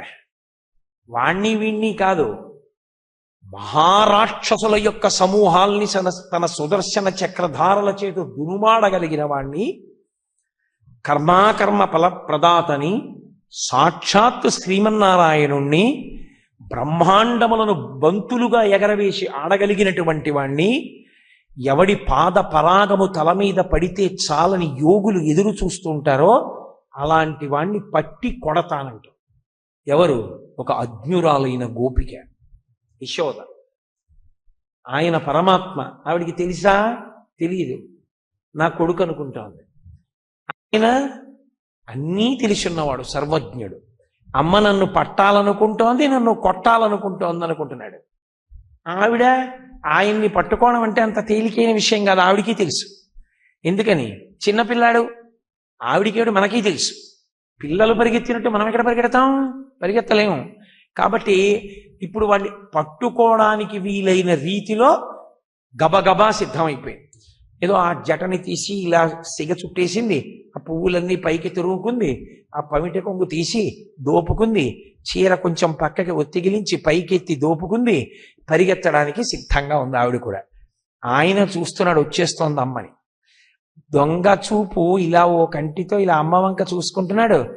అమ్మదే తప్పని అమ్మ గ్రహించి ఊరుకుంటుందేమో అని దొంగేడు పేడుస్తున్నాడు. అమ్మ తొందరగా చల్లబడిపోవాలంటే, అమ్మ ఆకలేస్తోందమ్మా, నువ్వు నాకు సరిగ్గా పాలు ఇవ్వలేదమ్మా, సగం పాలు ఇచ్చావమ్మా, వెళ్ళిపోయావమ్మా, పాలు దింపుకోవాలని వెళ్ళిపోయావమ్మా, నాకు ఆకలేస్తోందమ్మా, నాకు కోపం వచ్చేసిందమ్మా, నేను ఆడుకోవడానికి కూడా లేదమ్మా అంటున్నాడు. ఎందుకని? అమ్మ వింటుందని. ఆవిడ పాలు ఇవ్వడానికే కదరా ఉన్నాను, అలా వెళ్ళొచ్చే లోపల బదులు కొట్టేస్తావాకుండా. అమ్మకి మరీ కోపం వచ్చింది ఇవన్నీ విని. పట్టుకుందామని ఆవిడ గబగబా వచ్చింది. పాప ఆవిడకున్న ఇబ్బంది ఏమిటి? పాదములకు మంజీరములు ఉన్నాయి, మరి సౌభాగ్య వస్తువులు అవన్నీ పాదములకు మంజీరములు ఉన్నాయి, చప్పుడు అవుతాయి. ఆయన చూశాడు, ఒక్క దూకు దూకేశాడు. ఆ ఇల్లంతా స్తంభాలతో ఉంటుంది. పూర్వకాలంలో ఏ ఇంటికైనా సరే స్తంభాలు ఉండేవి. బోలెడన్ని స్తంభాలు ఉండేవి. అది పెద్ద పెద్ద మేడలు అయితే రాతి స్తంభాలు ఉండేవి. ఓ మోస్తరు ఇళ్ళు అయితే కొయ్యతో చక్కగా పట్టలు చెక్కినటువంటి స్తంభాలు ఉండేవి. ఆ స్తంభాలతో ఉన్నటువంటి ఇల్లు. ఆయన ఏం చేశాడు, వెడుతూ వెడుతూ పరిగెత్తుకుంటూ వెళ్ళి ఇంత చిన్న కృష్ణుడు, ఆయన ఓ స్తంభం చాటున దాక్కోవడం, అమ్మ పరిగెత్తడం. స్తంభాది కంబులు తనకు వడ్డంబైన అట్టట్టునని పట్టువని వీని ఈ తప్పు సైరింపు ఇంక దొంగిల బోదు నేనని మునుముట్ట నెచ్చువాని కాటుక నిరయంగ కందులు నులుముచు బెడలు కన్నీటితో ఒకచువాని ఏ దశ వచ్చునో ఇది ఎని పలుమార్లు సురుగుచు క్రీగంట చూచువాని గూడబారి పట్టుకుని వెరపుచు చిన్ని వెన్న దొంగ చిక్కెననుచు కొట్ట చేతులాడక పూబోడి కరుణతోడ బాలు కట్టదలచే స్తంభాది కంబులు తనకు వడ్డంబైన అట్టట్టునని పట్టువని వీని. పరిగెడుతున్నాడు స్తంభం చాటున దాక్కుంటాడు. ఏ స్తంభం చాటున ఉన్నాడో తెలియదు. ఆఖరికి కనిపెట్టి ఆ స్తంభం దగ్గరికి వెడితే ఆవిడ ఇటెడితే అటు వస్తాడు, ఇటు వస్తే అటు వెళ్తాడు. అటు ఇటు పరిగెడుతున్నాడు. పోనీ ఊరుకుంటాడా? అమ్మ పట్టుకుందా, కొట్టిందా, ఏం చేసింది? ఏమీ చేయలేదు. కానీ పెద్ద ఏడుపు. చిన్నపిల్లలు చూడండి, అమ్మ దగ్గరికి వచ్చి ఏమందమ్మా, పాపం వాడిని విసిగించేస్తారు, వచ్చి ఏదో పీకుతూ ఉంటారు. పీకుతుంటే బుద్ధుందా లేదా అంటుందమ్మ. అంతే, వాడు ఇలా మొహం పెట్టేసి ఏడుపు మొదలెట్టేస్తాడు. అలా కనీసం కొట్టలేదు, పట్టలేదు, తిట్టలేదు, కానీ ఆయన ఏడుపు మొదలెట్టేశాడు. అప్పుడే ఏడుపు మొదలు పెట్టేసి చేయి పెట్టి ఇలా కళ్ళు నులిమేసుకుంటున్నాడు. ఆ కాటుకంతా చేతులకు అంటుకుపోయింది, ఇక్కడ వరకు అంటుకుపోయింది. భయంకరంగా ఇలా నల్లగా అయిపోయాడు. ఆ ఏడిచి కళ్ళు ఎర్రపడిపోయాయి, డొక్కలు అదిరిపోతున్నాయి. అదిరిపోతూ అమ్మ ఇంకెప్పుడు దొంగతనం చేయనమ్మా, నేను ఎవరింటికి వెళ్ళనమ్మా, అవన్నీ ఎత్తుకురానమ్మా, అమ్మ నన్ను వదిలేయమ్మా. ఆవిడ అడిగింది ఈ విషయాలన్నీ. ఎవరు చెప్పన్నారు ఇవి అని. స్తంభాది కంబులు తనకు వడ్డంబైన అట్టట్టునని పట్టువని వీని ఈ తప్పు సైరింపు ఇంక దొంగిల బోదు నేనని ముని ముట్ట ఎచ్చువాని. ఈ ఒక్క తప్పు క్షమించవే అమ్మా, ఇంకెప్పుడు అల్లా చేయనే అమ్మా అని దొంగేడు పేడుస్తున్నాడు. ఎచ్చువాని కాటుక నిరయంగా ఆ కళ్ళ కాటుకంతా అంటుకుపోయేటట్టుగా తడిసిపోయిన కళ్ళతో తుడిచేసుకుంటున్నాడు. కుంతీదేవి అదే అంది, నిజంగా కృష్ణ రోజున లోకాలకే నిర్భయత్వాన్ని ఇవ్వగలిగిన వాడివి, ఎంత భయం నటించావయ్యా, నీ భయం చూస్తే భయానికి భయం వేసింది, ఇలా ఉండాలా ఉందని అంది. అంత గొప్ప భయం నటించాడు. నటిస్తే ఆఖరికి అటు పరిగెత్తింది, ఇటు పరిగెత్తింది, ఇటు పరిగెత్తింది, అటు పరిగెత్తింది. పాపం పట్టుకుంది. గూడబారి పట్టుకొని ఆ చెయ్యి పట్టుకుంది. గూడబారి అంటే ఇక్కడో ఎక్కడో కాదు, ఇక్కడ బాగా దగ్గరగా బాహుమూలం దగ్గర పట్టుకుంటే గూడబారి అంటారు. పట్టుకొని వెర్రపుచు వేలిలా చూపించి, ఎవరికి? ఆయన దగ్గరకి వెళ్ళాలంటే ఇలా పెట్టుంటారు బయట ద్వారపాలకులు, శౌచంతో లోపలికి వెళ్ళాలని. అలాంటి వాడికి సమస్త బ్రహ్మాండములకు వేలిలా చూపించగలిగిన వాడికి ఆవిడ ఇలా చూపించి, ఏమి లీల! గూడబారి పట్టుకుని వెర్రపుచు చిన్ని వెన్న దొంగ చిక్కెననుచు. గర్వంగా ఓసారి వెనక్కి చూసింది గోపకాంతల వంక. పట్టుకున్నానా లేదా? నిన్న మీరు పట్టుకోలేకపోయానన్నారు, చూశారా? లోపల ఒక సంతోషం, పైకి పిల్లాడి ఇలా అయిపోతున్నాడే అని బాధ. కూడబారి పట్టుకుని వెర్రపుచు చిన్ని వెన్న దొంగ చిక్కెననుచు కొట్ట చేతులాడక. ఇంకా వదిలేసింది ఎందుకో, కొట్ట బుద్ధి లేదు ఆ పిల్లాడిని చూస్తే. అబ్బా ఎంత ముగ్ధమోహనంగా ఉన్నాడు రా, కొట్టలేనిలే వద్దనుకుంది. కొట్ట చేతులాడక పూబోడి కరుణతోడ బాలు కట్టదలచే. ఆ పిల్లాడిని కట్టేస్తాను ఇవాళ అనుకుంటే, ఇప్పుడు ఆ పిల్లాడిని కట్టాలంటే ఓ తాడోటి చుట్టాలా, మొల చుట్టూ తాడు చుట్టి ముడియాలి. ఆ తాడు మిగిలిన భాగాన్ని తీసుకెళ్లి ఓ రోటికి ముడియాలి. ఆ రోలు అక్కడే ఉంది కదా, దానికి వేసి ముడియాలి. ఇప్పుడు ఆవిడ వదిలేసి తాడు పట్టుకురావడానికి వెళ్ళింది అనుకోండి, తాడు దొరుకుతుంది, ఈయన దొరకడిగా. అందుకని ఈయన్ని పట్టుకుని తీసుకెళ్ళాలి, తీసుకెళ్లి తాడు తేవాలి. రెండు చేతులు కలిపితే తాడు ముడేస్తారు, ఒక్క చేత్తో ఎలా ముడేస్తారు? పొట్టకి వేయడం కుదరదు, పిల్లాడు పారిపోతాడు.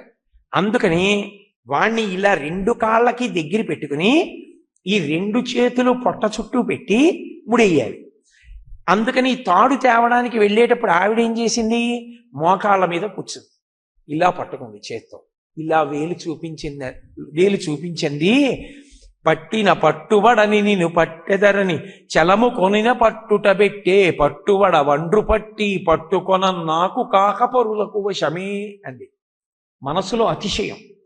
ఏమిట్రా, నువ్వెవరికి దొరకవుట, పట్టుకుందామంటే చిక్కవుట, నిన్న గోపకాంతలందరూ చెప్పారు, ఏం వాళ్ళలాంటిదని అనుకుంటున్నావా? నేను పట్టుకోవాలంటే పెద్ద లెక్క నిన్ను పట్టుకోవడం, నిన్ను కన్నదాన్నిరా నేను, నాకే దొరకవా? ఎలా పట్టుకున్నానో చూసావా? ఎందుకు పిల్లాడితో అంత ప్రసంగం అంటే, అది పిల్లాడితో కాదు, వాళ్ళతో, వెనక వాళ్ళతో. అందుకని పట్టిన పట్టుబడని నిన్ను పట్టెదనని చలము కొనిన పట్టుట పెట్టే పట్టుబడ వండ్రు పట్టి పట్టుకొన నాకు కాకపరులకు వశమే. పెద్ద కష్టమా, చూసావా ఎలా పట్టుకున్నానో అంది. అని వాళ్ళతో అంటామంటే అంది.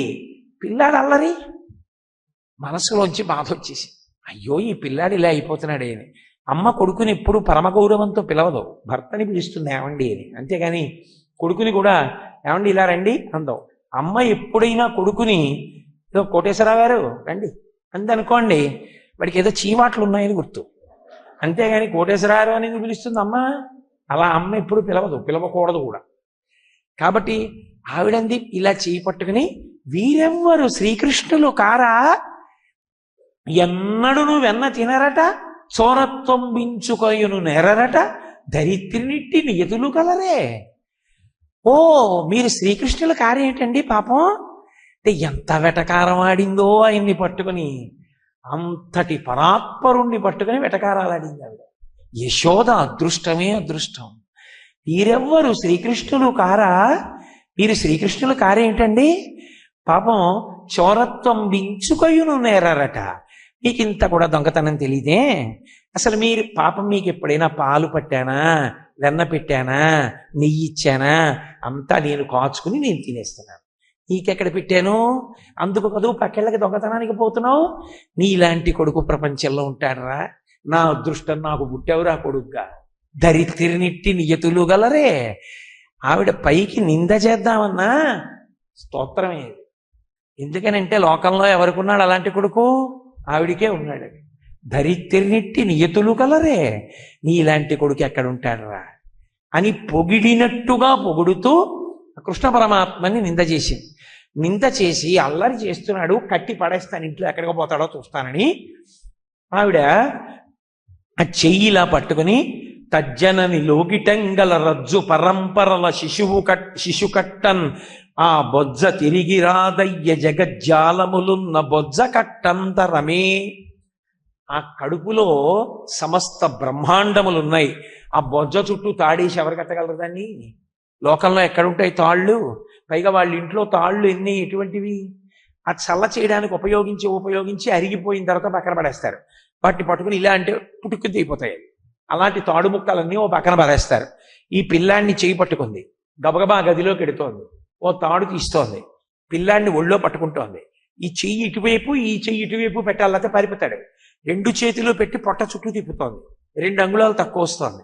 మళ్ళీ ఆ 2 అంగుళాలు తక్కువ వచ్చిన తాడు పట్టుకుని మళ్ళీ పెడుతోంది, ఇంకో తాడు అట్టుకొస్తోంది, ఆ తాడు ఈ తాడు ముడేస్తోంది. ఎలా? ఆయన్ని ఇలా పెట్టి ఈ మధ్యలో పెట్టుకుని ఉంచాలి, లేకపోతే పారిపోతాడు. అప్పటికే చెయ్యి ఇలా అంటున్నాడు, అమ్మ వదిలేవే అమ్మ, పారిపోతానే అమ్మ, వదిలేవే అమ్మ, ఆడుకోవాలి అమ్మ, ఇంకెప్పుడు తప్పు చేయలేమ్మా అని. ఇలా పట్టుకుని మళ్ళీ 2 తాళ్ళు ముడేస్తోంది, మళ్ళీ పొట్ట చుట్టూ తిప్పుతోంది, మళ్ళీ 2 అంగుళాలు తక్కువ వస్తోంది, మళ్ళీ పెడుతోంది, మళ్ళీ తాడట్టుకొస్తోంది, మళ్ళీ తిప్పుతోంది, మళ్ళీ ముడేస్తోంది, మళ్ళీ 2 అంగుళాలు తక్కువ వస్తోంది. అదేమిట్రా మరి ఇన్ని తాళ్ళు తెచ్చి తిప్పినా 2 అంగుళాలు తక్కువ వస్తోంది ఏంటి అని ఆవిడ అనుకోలేదు. అసలు ఆవిడికి ఆ ఆలోచన రాలేదు. ఈయన పొట్టకి తాళ్ళు సరిపోవు, తెస్తూనే ఉంది, ముడేస్తూనే ఉంది, పొట్ట చుట్టూ తిప్పుతూనే ఉంది. ఆఖరికి బొడల చెమటలగ ఎనుత్తరీయము జారతురుముకున్న విరులు జారిరాల పట్టరాని తనను పట్టెదని చింత కట్టుకున్న తల్లి కరుణ చూచి. ఆవిడికి ఒళ్ళంతా చెమట పట్టేసింది, ఆ వేసుకున్న పవిట జారిపోతోంది, ఆ కబరీ బంధం ఊడిపోయి పువ్వులన్నీ చెల్లాచెదరైపోయి. అయ్య పిచ్చమ్మా, లోకంలో నన్ను ఎవరూ పట్టుకోలేరు, సాధ్యం కాదు, నన్ను పట్టుకుంటానని వెంటపడ్డావు, నన్ను పట్టుకోగలవమ్మా, సాధ్యమా అని మనస్సులో అనుకుని కూడా పాపం అమ్మ నన్ను పట్టుకుందాం అనుకుంటోందని దొరికిపోయాడు, ముడిపడిపోయాడు. పోతన గారు అన్నారు, చిక్కడు శిరికౌగిటిలో చిక్కడు సన కాది యోగి చిత్తాబ్జములన్ చిక్కడు శృతిలతి కావళి చిక్కెనతడు లీల తల్లి చేతన్రోలన్. ఆయన చిక్కడు సిరి కౌగిటిలో లక్ష్మీదేవి యొక్క కౌగిటికి చిక్కడు, చిక్కడు శృతిలతి కావళి వేదములకు చిక్కడు, చిక్కడు సనకాది యోగి చిత్తాబ్జములన్ సనకాది మహర్షుల యొక్క మనసులకు చిక్కడు. అటువంటి వాడు లీలగా ఒక గోపిక చేతికి చిక్కిపోయాడు, ఉడేసేసి ఏమిటా 2 అంగుళాలు తక్కువ రావడం అంటే, భక్తి యందు ఒక లక్షణం ఉంటుంది. భక్తితో ఉండుట అన్న మాటకు అర్థం ఏమిటంటే, నేను భక్తితో ఉన్నానన్న మాట విస్మరింపబడుట. నేను భక్తిగా ఉంటానండి, నేను పూజ చేస్తానండి, నేను ఏదో ఆధ్యాత్మిక గ్రంథాలు చదువుతానండి అని అనుకుంటున్న వాడెవరో వాడెన్నటికీ పరిపూర్ణమైన భక్తుడు కాలేడు. అది అసలు తాను చెయ్యకుండా ఉండలేని పనిగా మారిపోవాలి. పక్కవాడు పేపర్ చదువుతాడు, అన్నయ్య పేపర్ చదివాడు, తమ్ముడు ఇక్కడ కూర్చున్నాడు, ఏదిరా పేపర్ అన్నాడు, ఏమీ లేవు పేపర్లో ఇవ్వాలన్నాడు. వీడు చదివాడు. ఎందుకు అంటే వాడు ఏమీ లేవన్న విషయాన్ని బాగా తెలుసుకోవడం కోసం. అసలు చదవడం ఎందుకంటే పేపర్ చదవకుండా ఉండలేక. పేపరు చదవకుండా ఎలా ఉండలేవో, స్నానం చేయకుండా ఎలా ఉండలేవో, అన్నం తినకుండా ఎలా ఉండలేవో, ఈశ్వరుణ్ణి స్మరించకుండా అలా ఉండలేని బ్రతుకు కావాలి. అది భక్తి. అంతేకాని అది అదైనప్పుడు నువ్వెవరికి నేను ఇవ్వాలండి, పేపర్ చదువుకున్నాను, ఎక్కడికి వెళ్ళినా నేను పేపర్ చదువుతాను, కనీసం పక్క వాళ్ళని అడిగైనా పేపర్ చదువుతాను. పేపర్ అడగడానికి మాత్రం నాకు మొహమాటం ఉండదండి, ఎవరినో ఒకళ్ళని అడిగి పేపర్ చదివేస్తుంటాను అని చెప్తావా? చెప్పవుగా. పేపర్ చదవకుండా ఉండలేవు, ఎలాగో అలా తెచ్చుకు పేపర్ చదువుతావు, అది ఎందుకు 10 మందికి చెప్తావు? చెప్పవు. అలా భక్తిగా ఉంటే 10 మందికి చెప్పవలసిన అవసరం ఏంది? 2, భక్తికి లక్ష్యం ఉండదు. అదే భక్తికి ఉన్నటువంటి చాలా గొప్ప విషయం. భక్తి లక్ష్యముతో ఉండదు అసలు. లక్ష్యం అంటే ఇది నాకు కోరిక అన్నది ఉండదు దాని విషయంలో. ఈ కోరిక కోసం భక్తితో ఉన్నాను అన్న మాట ఉండదు. అందుకే భగవంతుడి సాక్షాత్కారమే కలిగిందనుకోండి, భగవత్ సాక్షాత్కారము పరమభక్తి తత్పరుడైనటువంటి వాడి కోరిక సిద్ధియా, భగవత్ సేవ వాడి కోరికయా అంటే భగవత్ సేవయే వాడి కోరిక. బతికున్నంత కాలం సేవించడాన్ని ఇష్టపడతాడు తప్ప ఒకసారి చూసి వదిలేయడాన్ని ఇష్టపడతాడు. అందుకే కర్తృత్వము ఉండదు, లక్ష్యము ఉండదు. ఈ 2 లేని స్థితికి వెళ్ళిపోతాడు. ఒక స్థాయిలో వెళ్ళిపోయి నేను చేస్తున్నానన్న భావన ఉండదు, చెయ్యకుండా ఉండలేని భావన. సంధ్యావందనం చేసేటప్పటికి ఎంత హాయిగా ఉందండి ప్రాణం. ఆయన దగ్గరికి వెళ్ళి కూర్చుని ఆయన పాదాల మీద 2 పువ్వులు వేసేటప్పటికి మనసు తృప్తి పడిందండి బాబు అనుకుంటాడు. కాఫీ ఎందుకు తాగావు? కాఫీ తాగకుండా ఉండలేక. ఈశ్వరుడి దగ్గరికి ఎందుకు వెళ్ళావు? ఈశ్వరుడిని దగ్గరికి వెళ్ళి 2 పువ్వులు ఇవ్వకుండా ఉండలేక. కాఫీ తాగానండోయ్ అని వీధిలో వాళ్ళందరికీ చెప్తావా? మరి భగవంతుడికి పూజ చేశానని ఎందుకు చెప్తావు? అంటే భక్తి ప్రచారము కొరకు కాదు. ఒక స్థాయిలో భక్తి ఏమవ్వాలంటే పండి పండి పండి పండి పండి చిట్ట చివరికి అది వినా వేరొకటి ఉండదు, అన్నీ భక్తియే. అసలు చేసేటటువంటి వాటిలో భక్తితో కూడి చేసిన కర్మ ఒకటి, లేనిదొకటి ఉండదు జీవితంలో. ఇంకా జీవితం అంతా భక్తితోనే ఉంటుంది. శంకరాచార్యుల వారు దీన్ని తీసుకొచ్చారు సౌందర్యలహరిలోకి. అందులో ఆయన ఒక మాట అంటారు, నేను ఇప్పుడు జపో జల్ప శిల్పం సకలమపి ముద్రా విరచన గతి ప్రాదక్షిణ్యాక్రమణమశన జాహుతి విధి అంటారు. నేను మాట్లాడుతున్నాను అంటే నేనా మాట్లాడుతున్నది? నా బుర్రలో భాగవతంలో ఇప్పుడు ఈ విషయాన్ని ఇలా చెప్దామని ఎక్కడైనా కూర్చుని గంటలు ఆలోచించి వస్తానా ఇక్కడికి? ఇక్కడికి వచ్చి కూర్చున్న తర్వాత ఈ శ్లోకం ఇలా అన్వయం అవుతుందన్న భావన నాకు కలగగానే ఆ భావనకి సంబంధించిన మాట మాట్లాడాలన్నప్పుడు నోటిలో ఉన్నటువంటి వాయువు ఎలా నాలుక నొక్కితే సొట్టలుబడినటువంటి అక్షరములు పదములై వాక్యములై నాలో ఉన్న భావాన్ని పట్టుకొచ్చి పైకి మీ అందరి చెవులలోంచి మీలోకి వెళ్ళి నాలో ఉన్న భావన మీలో ఉన్న భావన అయ్యేటట్టుగా పలికించిన వాడెవరు అంటే లోపల కదులుతున్న పరమాత్మ స్వరూపం. కాబట్టి మాట మాట్లాడాను అంటే మాట వెనక ఎవరున్నారు? పరమాత్మ. నేను ఒక్క మాట మాట్లాడానంటే అది ఈశ్వర అనుగ్రహం అయినప్పుడు నా నోటి వెంట ఇతరులు బాధపడే మాట ఎందుకు రావాలి? మాట్లాడినాం. ఇప్పుడు అసలు భక్తి లేకుండా మీరు ఎక్కడున్నారు చెప్పండి? మాట్లాడిందంతా బతుకు భక్తే, భక్తితోనే ఉన్నారు. సకలమపి ముద్రా విరచన, చేతులు కాళ్ళు కదుపుతుంటే భక్తి పారవస్యంతో కలపడమే తప్ప వేరొక ప్రయోజనం లేదు దానికి. ఆయన వెళ్ళాడు ఏదో ఇంట్లో ఖాళీగా కూర్చోలేక అలా వీధుల్లో తిరగడానికి కాదు, కాసేపు ఆలయానికి వెళ్ళి ప్రదక్షిణం చేసి వద్దాం వెళ్ళాడు. కాళ్ళు కదులుతున్నాయి, కాళ్ళు కదలలేని వాళ్ళు ఎందరో ఉన్నారు. ఈశ్వరుడు అనుగ్రహించాడు, కలపగలుగుతున్నాను అనుకుని పెడతాడు. అప్పుడు అది భక్త్యా కాదా? ఈశ్వరుడికి నైవేద్యం పెట్టి చేస్తున్నాడా లేదా? గతి ప్రాదక్షిణ్య క్రమణమశన జాహుతి విధి. భోజనానికి కూర్చున్నాడు, భోజనానికి కూర్చుంటే భోజనం చేసేటప్పుడు భోజనం అని చేయడు, లోపల అగ్నిహోత్రుడున్నాడు. అహం వైశ్వానరో భూత్వా ప్రాణినాం దేహమాశ్రిత ప్రాణాపాన సమాయుక్తం పచాన్యన్నం చతుర్విధం. మనం తిన్న పప్పు కూర పచ్చడి పులుసు పులిహార చక్కెర పొంగలి లోపలికి వెళ్ళాక బయటికి కక్కితే మళ్ళీ మనమే తినాం. కానీ లోపలికి వెళ్ళిపోయిన దాన్ని ఆయన లోపల కూర్చుని జీర్ణం చేస్తున్నాడు.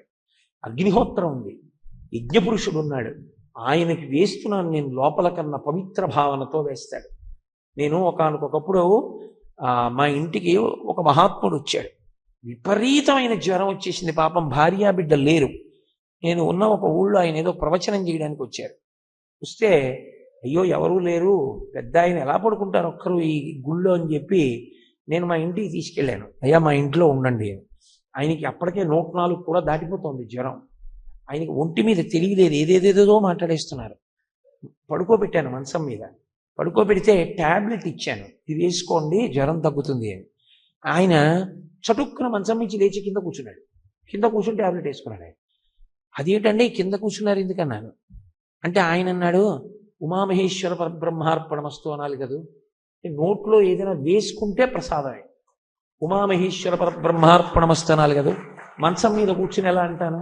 అందుకు నేల మీద కూర్చుని ట్యాబ్లెట్ వేసుకున్నాను. 104 జ్వరంలో మంచం మీద కూర్చుని అలా అని ప్రసాదంగా ట్యాబ్లెట్ వేసుకోలేదు. అది అక్కడ పండింది జీవితం. ఎంత సాధన చేస్తే వచ్చిందో ఆ జీవితం. కాబట్టి క్రమణమశన జాహుతి విధి, తిన్నది ఈశ్వరుడికి అందుతోంది, యజ్ఞపురుషుడికి అందుతోంది అన్న భావన లోపల నడుస్తూ ఉంటుంది. ఆ నడుస్తూ పుచ్చుకున్నవాడు ఉన్నాడే, వాడు యజ్ఞం చేసి వెళ్ళిపోయాడు. యజ్ఞశేషం ఇంకా. ఇప్పుడు చెప్పండి నాకు, వాడు పడుకుంటున్నాడు. ప్రణామ సంవేశ సుఖమఖిలమాత్మార్పణ దృశా. నిద్రపోతే సమాధి, నిద్రా సమాధి స్థితి సంచార పదయో ప్రదక్షిణ విధి స్తోత్రాణి సర్వాగిర యజ్జత్ కర్మ కరోమి తత్తదఖిలం శంభో తవారాధనం అంటారు శంకర భగవత్పాదులు. పడుకునే ముందు నిద్రాకాలిక సమాధి కాబట్టి ఈశ్వర మీరిస్తున్న నిద్ర 11 మాటలు శివనామం చెప్పి పడుకున్నాడు. నిద్ర లేస్తూ హరినామని చెప్పి లేచాడు. ఇప్పుడు వాడు పడుకున్నది సమాధి. ఇప్పుడు నాకు చెప్పండి, ఆయన జీవితంలో అసలు భక్తిగా లేనిది ఎక్కడుంది? పొద్దున్న స్నానం చేశాక అరగంట సేపు దేవుడి ముందు కూర్చుని మహానటుడిలా ఎప్పుడూ ఏ తప్పు చెయ్యని వాళ్ళ ఆయన దగ్గర కూర్చుంటే తెలుసుకోలేని అమాయకుడు కాదు ఆయన. ఆయన నువ్వు వస్తున్నావంటే పరమ సంతోషంతో కాళ్ళు ముందుకు చాపాలి. పాదయోహ పాద్యం సమర్పయామి అంటే ఆయన లేకి మనిషి కాడు, అందరికీ కాళ్ళు చాపడానికి 1000 నీళ్ళని.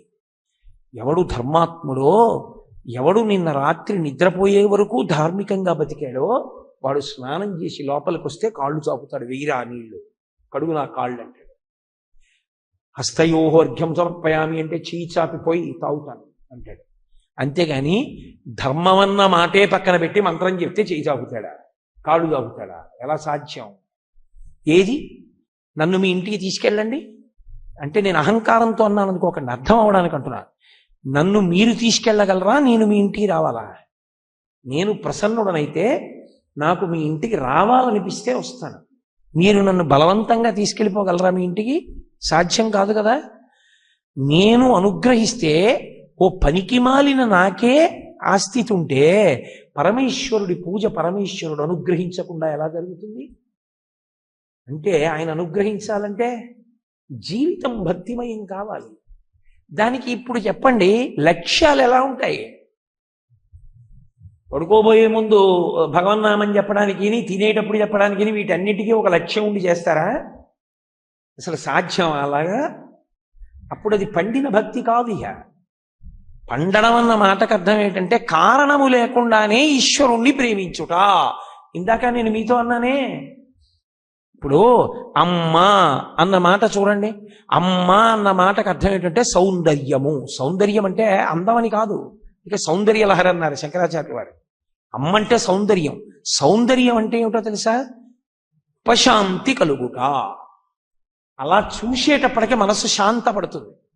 90 ఏళ్ళు వచ్చేసి ఒళ్ళంతా ముడతలు పడిపోయి గట్టిగా ఇలా అంటే బద్దలైపోతుందేమో చర్మం అన్నంత స్థితికి వచ్చేసి పడుకుని నిద్రపోతున్న అమ్మ దగ్గరికి వెళ్ళి మంచం మీద కూర్చుని అమ్మా అని అమ్మ చేయి తీసుకుని చేతిలో పెట్టుకుని అమ్మ వేలికున్న ఉంగరం తిప్పుతూ అమ్మతో మాట్లాడుతుంటే ఎంత సంతోషంగా ఉంటుంది. 90 ఏళ్ళ అమ్మ అయినా సరే, అమ్మే 90 ఏళ్ళ అమ్మ ఏం చేస్తుందని నేను కూర్చోనని అడుగుతామా? 90 ఏళ్ళు వచ్చిన చచ్చిపోయే ముందు కూడా బిడ్డల్ని చూసుకోవాలని కోరుకుంటున్నాడు. అమ్మ లాంటి వ్యక్తి ఉండదు. అమ్మ ప్రేమించడానికి కారణం ఏముంటుంది? ఎక్కడున్నా తన బిడ్డలు బాగుండాలని కోరుకుంటూ ఉంటుంది. భక్తి కూడా అంతే.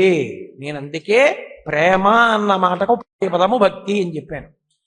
అందుకే దాని ఎందు మైమరచుట, ఆ చేయడంలో మైమరిచిపోతాడంతే, ఆనందంతో పరవశించిపోతాడు. అందుకే పూజ ఎక్కడ పూర్తవుతుంది అంటే పూజ పూర్తవని చోట పూర్తవుతుంది. నేను చెప్పింది మీకు చాలా విచిత్రంగా ఉండొచ్చు నేనన్నమాట. ఎవడు పూజ పూర్తి చెయ్యలేడో వాడి పూజ అద్భుత పూజ. ఎందుచేత అంటున్నానంటే ఈ మాట, నేను మీరు పరమేశ్వరుడి దగ్గరికి వెళ్ళి పూజ చేద్దామని అనుకున్నారండి. అనుకుంటే ఆయన్ని పాదయో పాద్యం సమర్పయామి అన్నారు. ఎదురుగుండా పాదపీఠం మీద పార్వతీ పరమేశ్వరులు ఇద్దరు పాదాలు పెట్టారు. అమ్మా నీ పాదాలు కనపట్టలేదమ్మా, చీర కొంగు జీరాడుతోంది అని కొంచెం ఆ చీర కొంగులు ఇలా దగ్గరికి జరిపి స్వామి పట్టుపంచ జరిపి నీళ్లు పాదాల మీద పోస్తున్నారు. నిజంగా మీ మనసు దాని దర్శనమునందు రమించిపోతే హస్తయోహర్ఘ్యం సమర్పయామి, పాదయోహ పాద్యం సమర్పయామి, ముఖే ఆచమనీయం సమర్పయామి, శుద్ధోదక స్నానం సమర్పయామి, యజ్ఞోపవీతం సమర్పయామి, వస్త్రయుగ్మం సమర్పయామి అనగలరా? సాధ్యం? అది ఒక్కనాటికి ఉండదు. పాదయోహ పాద్యం సమర్పయామి ఒకదాని దగ్గరే 1 గంట పట్టేయచ్చు. లేదా అసలు నేను పూజ ఎలా చేయనయా బాబు నీకని అడిగే దగ్గర పూజ అయిపోతుంది. షోడశ కళానిధికి షోడశోపచారములు జాడతోడ నిచ్చలును సమర్పయామి అన్నారా లేదా? ఈ బ్రహ్మాండమంతా కూడా పెరిగిపోయిన నీకు పాదపీఠం ఎక్కడి నుంచి వేయను? ఈ భూమి అంతా పాదాలుంటే అన్న దగ్గర అసలు ఆయన పూజ నేనెలా చేయను? వస్త్రోద్ధూత విధౌ సహస్రకరత పుష్పార్చని విష్ణుత అంటారు శంకరాచార్య వారు. అంతటా నిండిపోయిన పరమాత్మ నడుం చుట్టూ చుట్టుకుని కుర్చీళ్లు పెట్టుకునే పంచి ఉందా నీ దగ్గర? వస్త్రయుగ్మం ఇస్తావా? ఎక్కడిస్తావు? ఎక్కడి నుంచి ఇవ్వను స్వామి, విరాట్ స్వరూపం మీరు, అంత పంచ నా దగ్గర ఎక్కడుంది అని అడిగిన వాడు పూజ చేశాడు. పాదయోహ పాద్యం సమర్పయాని పరవశించిపోయిన వాడు పూజ చేశాడు. గడగడా చదివిన వాడు జీవితంలో ఎప్పుడూ చెయ్యలేదు. పరమసత్యం కాదనగలరా?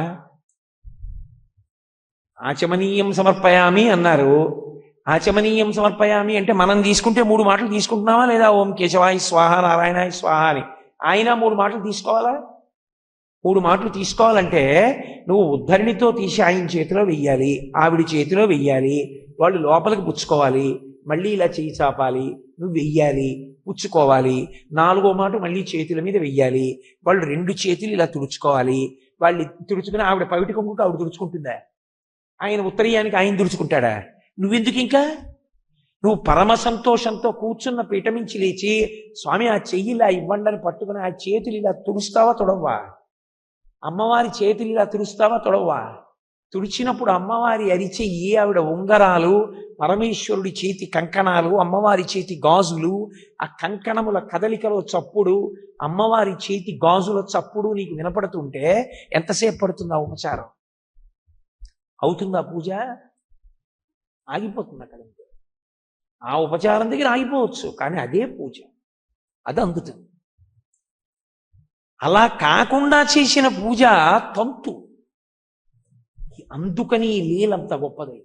అంత గొప్ప లీల కావడానికి గొప్పతనం ఎక్కడొచ్చిందంటే, యశోద నేను కడుతున్నాను మర్చిపోయింది, 2 అంగుళాలే ఎందుకు తక్కువ వస్తాయి మర్చిపోయింది, నేను కడదాం అనుకున్నాను చేసుకుంటూ వెళ్ళిపోయింది. ఆఖరికి ఏమైంది? ఆవిడ కట్టలేదు, ఆయన కట్టబడ్డాడు. భగవంతుడి దర్శనం నువ్వు చెయ్యవు, భగవంతుడు దర్శనం ఇస్తాడు. మిగిలినవన్నీ నువ్వు చూస్తావు, ఈశ్వర దర్శనము మనం చెయ్యం, ఆయన దర్శనం ఇస్తాడు తప్ప నేను ఈశ్వరుణ్ణి చూస్తాను మార్గాలు లేవు, ఎక్కడా లేదు లోకంలో. ఆయన్ని చేరడానికి చూడ్డానికి మార్గాలు ఉన్నాయని శాస్త్రాలు చెప్పలేదు, కానీ భక్తితో కూడిన కర్మాచరణము చేత ప్రీతి పొందిన పరమాత్మ తన దర్శనాన్ని తానిస్తాడు. కాబట్టి యశోద ఎందుకు 2 అంగుళాలు తక్కువ వస్తోందన్న దాంతో ఆలోచించలేదు, ముడిపడిపోతే ఇప్పుడు తీసుకెళ్లి రోటికేసి కట్టేసి వదిలేసి. దేవతలు తెల్లబోయారు, లోకమంతా పైనుంచి చూశారు, ఉరే పరబ్రహ్మన్ రా, ఒక గోపిక రోటికేసి కట్టేసింది. రేపల్లెలో ఏమీ తెలియనట్టుగా ఆ గోపగృహంలో పాకుతూ ఏడుస్తున్నాడు పరమాత్మ, తన కట్టు తాను విప్పుకోలేని వాడిలా. బ్రహ్మాండంలో ఉన్న జీవుల కట్లు విప్పగలిగిన వాడు కట్టబడ్డాడు ఒక గోపిక చేత. భక్తికి పరాకాష్ఠ, ఇంతకన్నా గొప్ప విషయం ఎక్కడుంది? తెల్లబోయాడు. మచ్చలేని పరమాత్మకి మొల చుట్టూ మచ్చబడింది, దామోదరుడని పేరు వచ్చింది. అందుకే కార్తీక దామోదరుడు అంటారు. అంటే అమ్మ కట్టినటువంటి తాడు రోటికి కట్టినప్పుడు పాకుతుంటే ఉరుసుకుని పరమ కోమలమైనటువంటి ఆయన చర్మం మీద చాలా కాలం పంచ కట్టుకున్న, మొలతాడు కట్టుకున్న, ఆ పంచ మొలతాడు కట్టుకున్న చోట మచ్చలా పడుతుంది నల్లగా. అలా ఆయనకి అమ్మ కట్టేసిన త్రాటి మచ్చ పడిపోయింది. మచ్చలేని పరమాత్మకి మచ్చొచ్చింది ఆవిడ ప్రేమకి శాశ్వత గుర్తుగా. అందుకని ఈ లీలంత గొప్పదైంది. బంధనములు విప్పే పరమాత్మ బంధింపబడ్డాడు భక్తి చేత. అందుకే ఈ లీల విన్న వాళ్ళ యొక్క కర్మపాశములు తెగిపోతాయి. అందుకని వింటారు, బ్రహ్మచారి నుండి సన్యాసి వరకు వింటారు ఈ లీల. భాగవతం అంతా ఒకెత్తైతే ఈ లీల ఒక్కటే ఒకెత్తు. అసలు ఈ లీల వింటూ ధ్యాన పారవస్యంలోకి వెళ్ళిపోయినటువంటి వాళ్ళు ఉన్నారు. అంత గొప్ప లీల. కట్టేస్తే ఆయన రోలు ఈడుస్తున్నాడు, 2 మద్ది చెట్ల మధ్యలోకి వెళ్ళాడు. అవి ఎప్పటి నుంచో ఉన్న ఇంట్లో.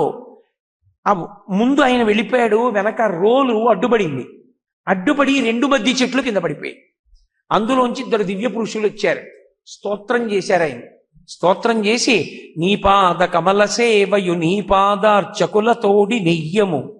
ఆ మాలాకారుడు చెప్పింది, నీ పద్యావళులాలకించు చెవులున్ నిన్నాడు వాక్యంబులన్ నీ పేరన్ పనిచేయు హస్తయుగమున్ నీ మూర్తిపై చూపులున్ నీపై బుద్ధులు మాకు నిమ్ము కరుణన్ నీ రజపత్రీక్షణ అంటూ వచ్చిన దివ్య పురుషులిద్దరూ తన కట్లు తాను విప్పుకోలేక ఏడుస్తున్నటువంటి వాడిగా ఉన్న కృష్ణుణ్ణి అడిగారు, ఏమని? నీ పద్యావళులు అలకించు చెవులున్ నిన్నాడు వాక్యంబులన్ నీ పాదంబుల పొంతమృక్కు శిరముల్ నీ సేవపై చిత్తముల్ నీపై బుద్ధులు మాకు నిమ్ము కరుణన్ నీరజపత్రేక్షణ. వాళ్ళు అడిగింది ఏమిటంటే, ఇదేటే ఆయనే కట్టిన కట్టు విప్పుకోలేని వాడు అనలేదు. స్వామి, ఇక నుంచి నీ పద్యావళులు అలకించు చెవులు నీ పద్యాలు వినేటటువంటి చెవులు. నిన్నాడు వాక్యంబులన్ బ్రతికున్నంత కాలం నీ గురించి చెప్పేటటువంటి నూరి, నీ పేరన్ పనిచేయు హస్తయుగమున్, ఈ చేత్తో నేనే పని చేసినా నువ్విచ్చిన చెయ్యి అని లోకానికి భద్రమైన పనులు నా చేత చేయించు. ఈ చేత్తో చేసినవే ఉత్తర జన్మల్ని నిర్ణయిస్తాయి. ఇలా అన్నవాడు పతనమైపోతాడు, ఇలా పెట్టినవాడు బాగుపడిపోతాడు. కాబట్టి నీ పేరన్ పని చేయు హస్తయుగమున్, నీ మూర్తిపై చూపులు, ఎప్పుడూ నిన్ను చూసే చూపులు మాకి. నీ పాదంబుల పొంత మృక్కు శిరముల్, అహంకారంతో నిలబడకుండా నీ పాదముల దగ్గర వంగి నమస్కరించగలిగిన తల, ఇవి మాకివ్వయా. ఇప్పటికీ నాకు తెలిసి ఎందరో పెద్దలు పూజ అయిపోయాక తీర్థం తీసుకునేటప్పుడు దీంతోనే తీసుకుంటారు. ఆ పద్యం అంత గొప్ప పద్యం. అందుకే నీ పద్యావళులు అంటూ మొదలుపెట్టారు పోతన గారు. వాళ్ళిద్దరు అలా చెప్పారు. పెద్ద చప్పుడైంది ఈ చెట్లు పడిపోవడంలో. పరిగెత్తుకొచ్చారు నందాదులు. వచ్చి వాళ్ళన్నారు, పిడుగు పడదుగాక పెనుగాలి విసరదు, ఖండితంబులగుట కానరాదు. అటువంటప్పుడు తరువులేలకు లెధరణి మీద, పిడుగా పడలేదు, పెనుగాలా రాలేదు, ఈ చెట్లు ఎలా పడిపోయాయి అని వాళ్ళు తెల్లబోయారు. అక్కడ ఆడుకుంటున్న పిల్లలు అన్నారు, వాళ్ళకి మాయా మర్మని తెలియదు. చిన్ని కృష్ణుడు రోలు పట్టుకుని పాకుతుంటే రోలు అడ్డొచ్చింది, చెట్లు పడిపోయాయి అన్నారు. వీళ్ళు ఇలాగే మాట్లాడతారు, పిల్లలు వాళ్ళకి ఏం తెలియదు అన్నారు. వాళ్ళు చెప్పింది సత్యం. ఒకానొకప్పుడు నలకోబర మణిగ్రీవులని వాళ్ళు కుబేరుడు పుత్రులు. మా నాన్నగారికి ఈశ్వరుడు చెలికాడు, మేమింత గొప్పవాళ్ళమని మందాకిని నదిలో స్నానం చేసి గంధర్వకాంతలతో ఆడి పాడుతున్నారు. ఒంటి మీద బట్ట లేకుండా స్నానం చేస్తుంటే నారద మహర్షి వచ్చారు. ఆ గంధర్వకాంతలకు ఒక బట్ట కట్టుకుని నమస్కారం పెట్టారు. వీళ్ళిద్దరూ మాత్రం ఐశ్వర్య మదోన్మత్తత, డబ్బున్న వాళ్ళని కుబేరుడి కొడుకులమని నారదుడికి దిగంబరంగా నమస్కారం చేశారు. ఆయన అన్నాడు, రే మీరు ఐశ్వర్యం ఉందని ఒళ్ళు దగ్గర పెట్టుకుని బ్రతకడం మానేసి అహంకారంతో ప్రవర్తిస్తున్నారు. ఒంటికి బట్ట కట్టుకోవడం చేత కానప్పుడు మనుష్యుడైతే ఎందుకు, యక్షుడైతే ఎందుకు, గంధర్వుడైతే ఎందుకు, చెట్టయితే వచ్చిన నష్టమే ఉంది. వెళ్ళి అక్కడ ఆ వేపల్లెలో 2 మద్ది చెట్లై పడి ఉండండి అన్నాడు. అప్పుడు వాళ్ళకి బుద్ధి వచ్చి ఆయన పాదముల మీద పడ్డారు. పడితే ఆయన అన్నాడు, మీకు శాపావకాశం ఇస్తున్నాను, మీ బుద్ధి మార్చాలని నా ప్రయత్నం, మిమ్మల్ని బాధపెట్టాలని కాదు. కొన్ని వేల సంవత్సరములు అలా ఉంటారు. కృష్ణ పరమాత్మ యొక్క పాద పరాగము సోకి మళ్ళీ మీరు యక్షులై మీ లోకాన్ని చేరుతారు అన్నాడు. కృష్ణ పరమాత్మ యొక్క పాద పరాగము తగిలి ఆయన పాకుతున్నప్పుడు ఆ మద్ది చెట్లు పడి మళ్ళీ యథార్థ స్వరూపాన్ని పొంది నలకోబర మణిగ్రీవులై వాళ్ళు వాళ్ళ లోకానికి వెళ్ళిపోయారు. గబగబా యశోద పరిగెత్తుకొచ్చింది. అయ్యో నేను ఈ రోలు కట్టేశాను, పిల్లవాడికి ఎంత ప్రమాదం తప్పిందండి. మళ్ళీ తల్లి ప్రేమ పిచ్చి తల్లి అమ్ముడు ఇప్పేసింది. మళ్ళీ ఆయన ఆడుకోవడానికి బయలుదేరాడు. శ్రీకృష్ణుని బాల్యలీలలో ఉలువుకల బంధనం అంటారు. అంటే రోటికి ఆయన కట్టబడినటువంటి లీల. ఆయన కట్టబడడం అన్నది ఉండదు. ఎప్పుడు ఆయన్ని కడదామని ప్రయత్నిస్తే భారతంలో కట్టుబడలా. ఆయన కట్టుబడింది ఇద్దరికే కట్టుబడ్డాడు. ఒకటి యశోదకి కట్టుబడ్డాడు, 2 సహదేవుడికి కట్టుబడ్డాడు. మహాభారతంలో సహదేవుడు కట్టేశాడు. ఆయన ఎక్కడ భక్తి పరతంత్రత ఉంటుందో అక్కడ ఆయన కట్టబడతాడు. కట్టబడడం అంటే దేని చేత? బయట కట్టడం కాదు, భక్తి పాశములకు బద్ధుడైపోతాడు. ఆయన బద్ధుడు అయ్యాడని కూడా తెలియదు భక్తుడికి, వెంట నడుస్తూ ఉంటాడు. అందుకే మీతో నేను ఒక మాట అంటే మీరు బాగా పరిశీలించండి. మహాత్ములైన వాళ్ళ యొక్క బాహ్య స్వరూపంతో సంబంధం ఉండదు. వాళ్ళు ఎలా ఉన్నారు, కోటేసుకున్నాడా బూటేసుకున్నాడా దాంతో సంబంధం ఉండదు. ఆయన భగవద్విభూతి, ఆయన గొప్పతనం. ఆయన ఎక్కడుంటే అక్కడ శాంతి ఉంటుంది. మీరు కొంతమంది జీవితాలు చూడండి, వాళ్ళు ఎక్కడ ఉంటే అక్కడ 100 మంది చేరుతారు వాళ్ళ చుట్టూ. ఆయన వెళ్ళిపోతాడు ఎప్పుడో అప్పుడు కాలంలో, ఆ ఇంటికి వెళ్ళేవాడు ఎవరు ఉండడు ఆయనతో సరి. నమస్కారం పెట్టించుకోవడం అంత తేలిక కాదు. ఒక్కొక్కరి జీవితంలో 1000 మంది కాళ్ళ మీద పడతారు. అహంకారం కోసం కాదు నేను ఈ మాట చెప్పేది.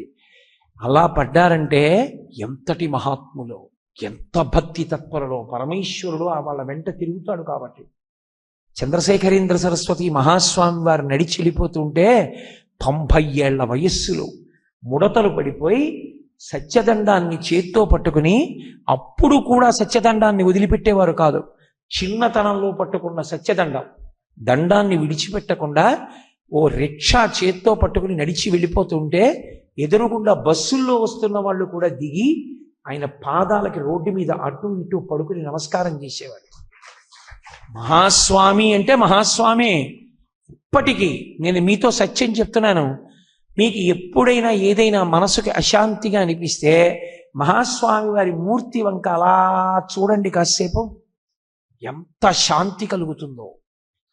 ఆయన ఇవాళ శరీరంతో లేకపోవచ్చు, ఆయన ఏం పెద్ద కోట్లు వేసుకోలేదు, పట్టుబట్టలు కట్టుకోలేదు, ఓ కాషాయం గుడ్డ కట్టుకుని ఇంత విభూతి పిండికట్లు ఇంత కుంకం బొట్టు పెట్టుకుని సత్యదండం పట్టుకుని వెళ్ళిపోతూ ఉండేవారు. ఆయన్ని చూస్తే పశుపక్ష్యాదులకు కూడా శాంతి కలిగేది.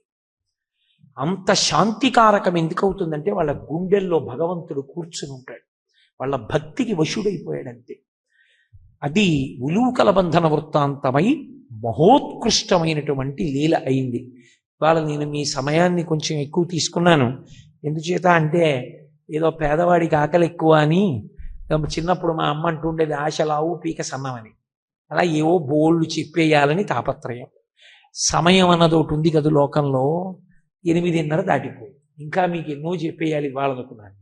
ఆఖరి రోజు కదా, చాలా చెప్పేయాలి కూడా, అవుతాయా? కాలం ఒకటి ఉంది కదూ. మళ్ళీ పరమేశ్వర శాసనమై మీరు నేను కలుసుకున్నప్పుడు ఈశ్వరుడు నా చేత పలికించినది తప్పకుండా పలుకుతాను. ఈ 5 రోజులు మీ అందరూ పరమ భక్తి శ్రద్ధలతో భాగవత శ్రవణానికి అంత దగ్గరగా కూర్చుని అంత భక్తితో విన్నందుకు కృష్ణ పరమాత్మ యొక్క అనుగ్రహం మీ అందరికీ పరిపూర్ణంగా ఉంటుంది. మీ అందరికీ ఈశ్వర కృప కలగాలి అని భగవంతుడి పాదములు పట్టి ప్రార్థన చేస్తూ మీ వద్ద సెలవు తీసుకుంటున్నాను. ఒక్క విషయం మీతో మనవి చేయాలి. ఇక్కడ వాళ్ళకి చాలామందికి తెలుసు, పాపం తెలియక మేము డబ్బులు ఇస్తాను తీసుకుంటారా, మా ఇంటికి వస్తారా ఇలా అడుగుతున్నారు. నా జీవితంలో నేను ఈ ప్రవచనం చేసింది కేవలం భగవంతుని యందు అనురక్తితో తప్ప నయా పైసా నేను ఇప్పుడు దీని మీద ఆర్జించలేదు. నాకు దీన్ని డబ్బుకి అమ్ముకోవడం నాకు అస్సలు ఇష్టం లేదు. నేను ఎప్పుడు నయా పైసా ఎక్కడా ముట్టుకోలేదు. అందుకని డబ్బులు ఇచ్చే ప్రయత్నాలవి ఎప్పుడూ చేయకండి.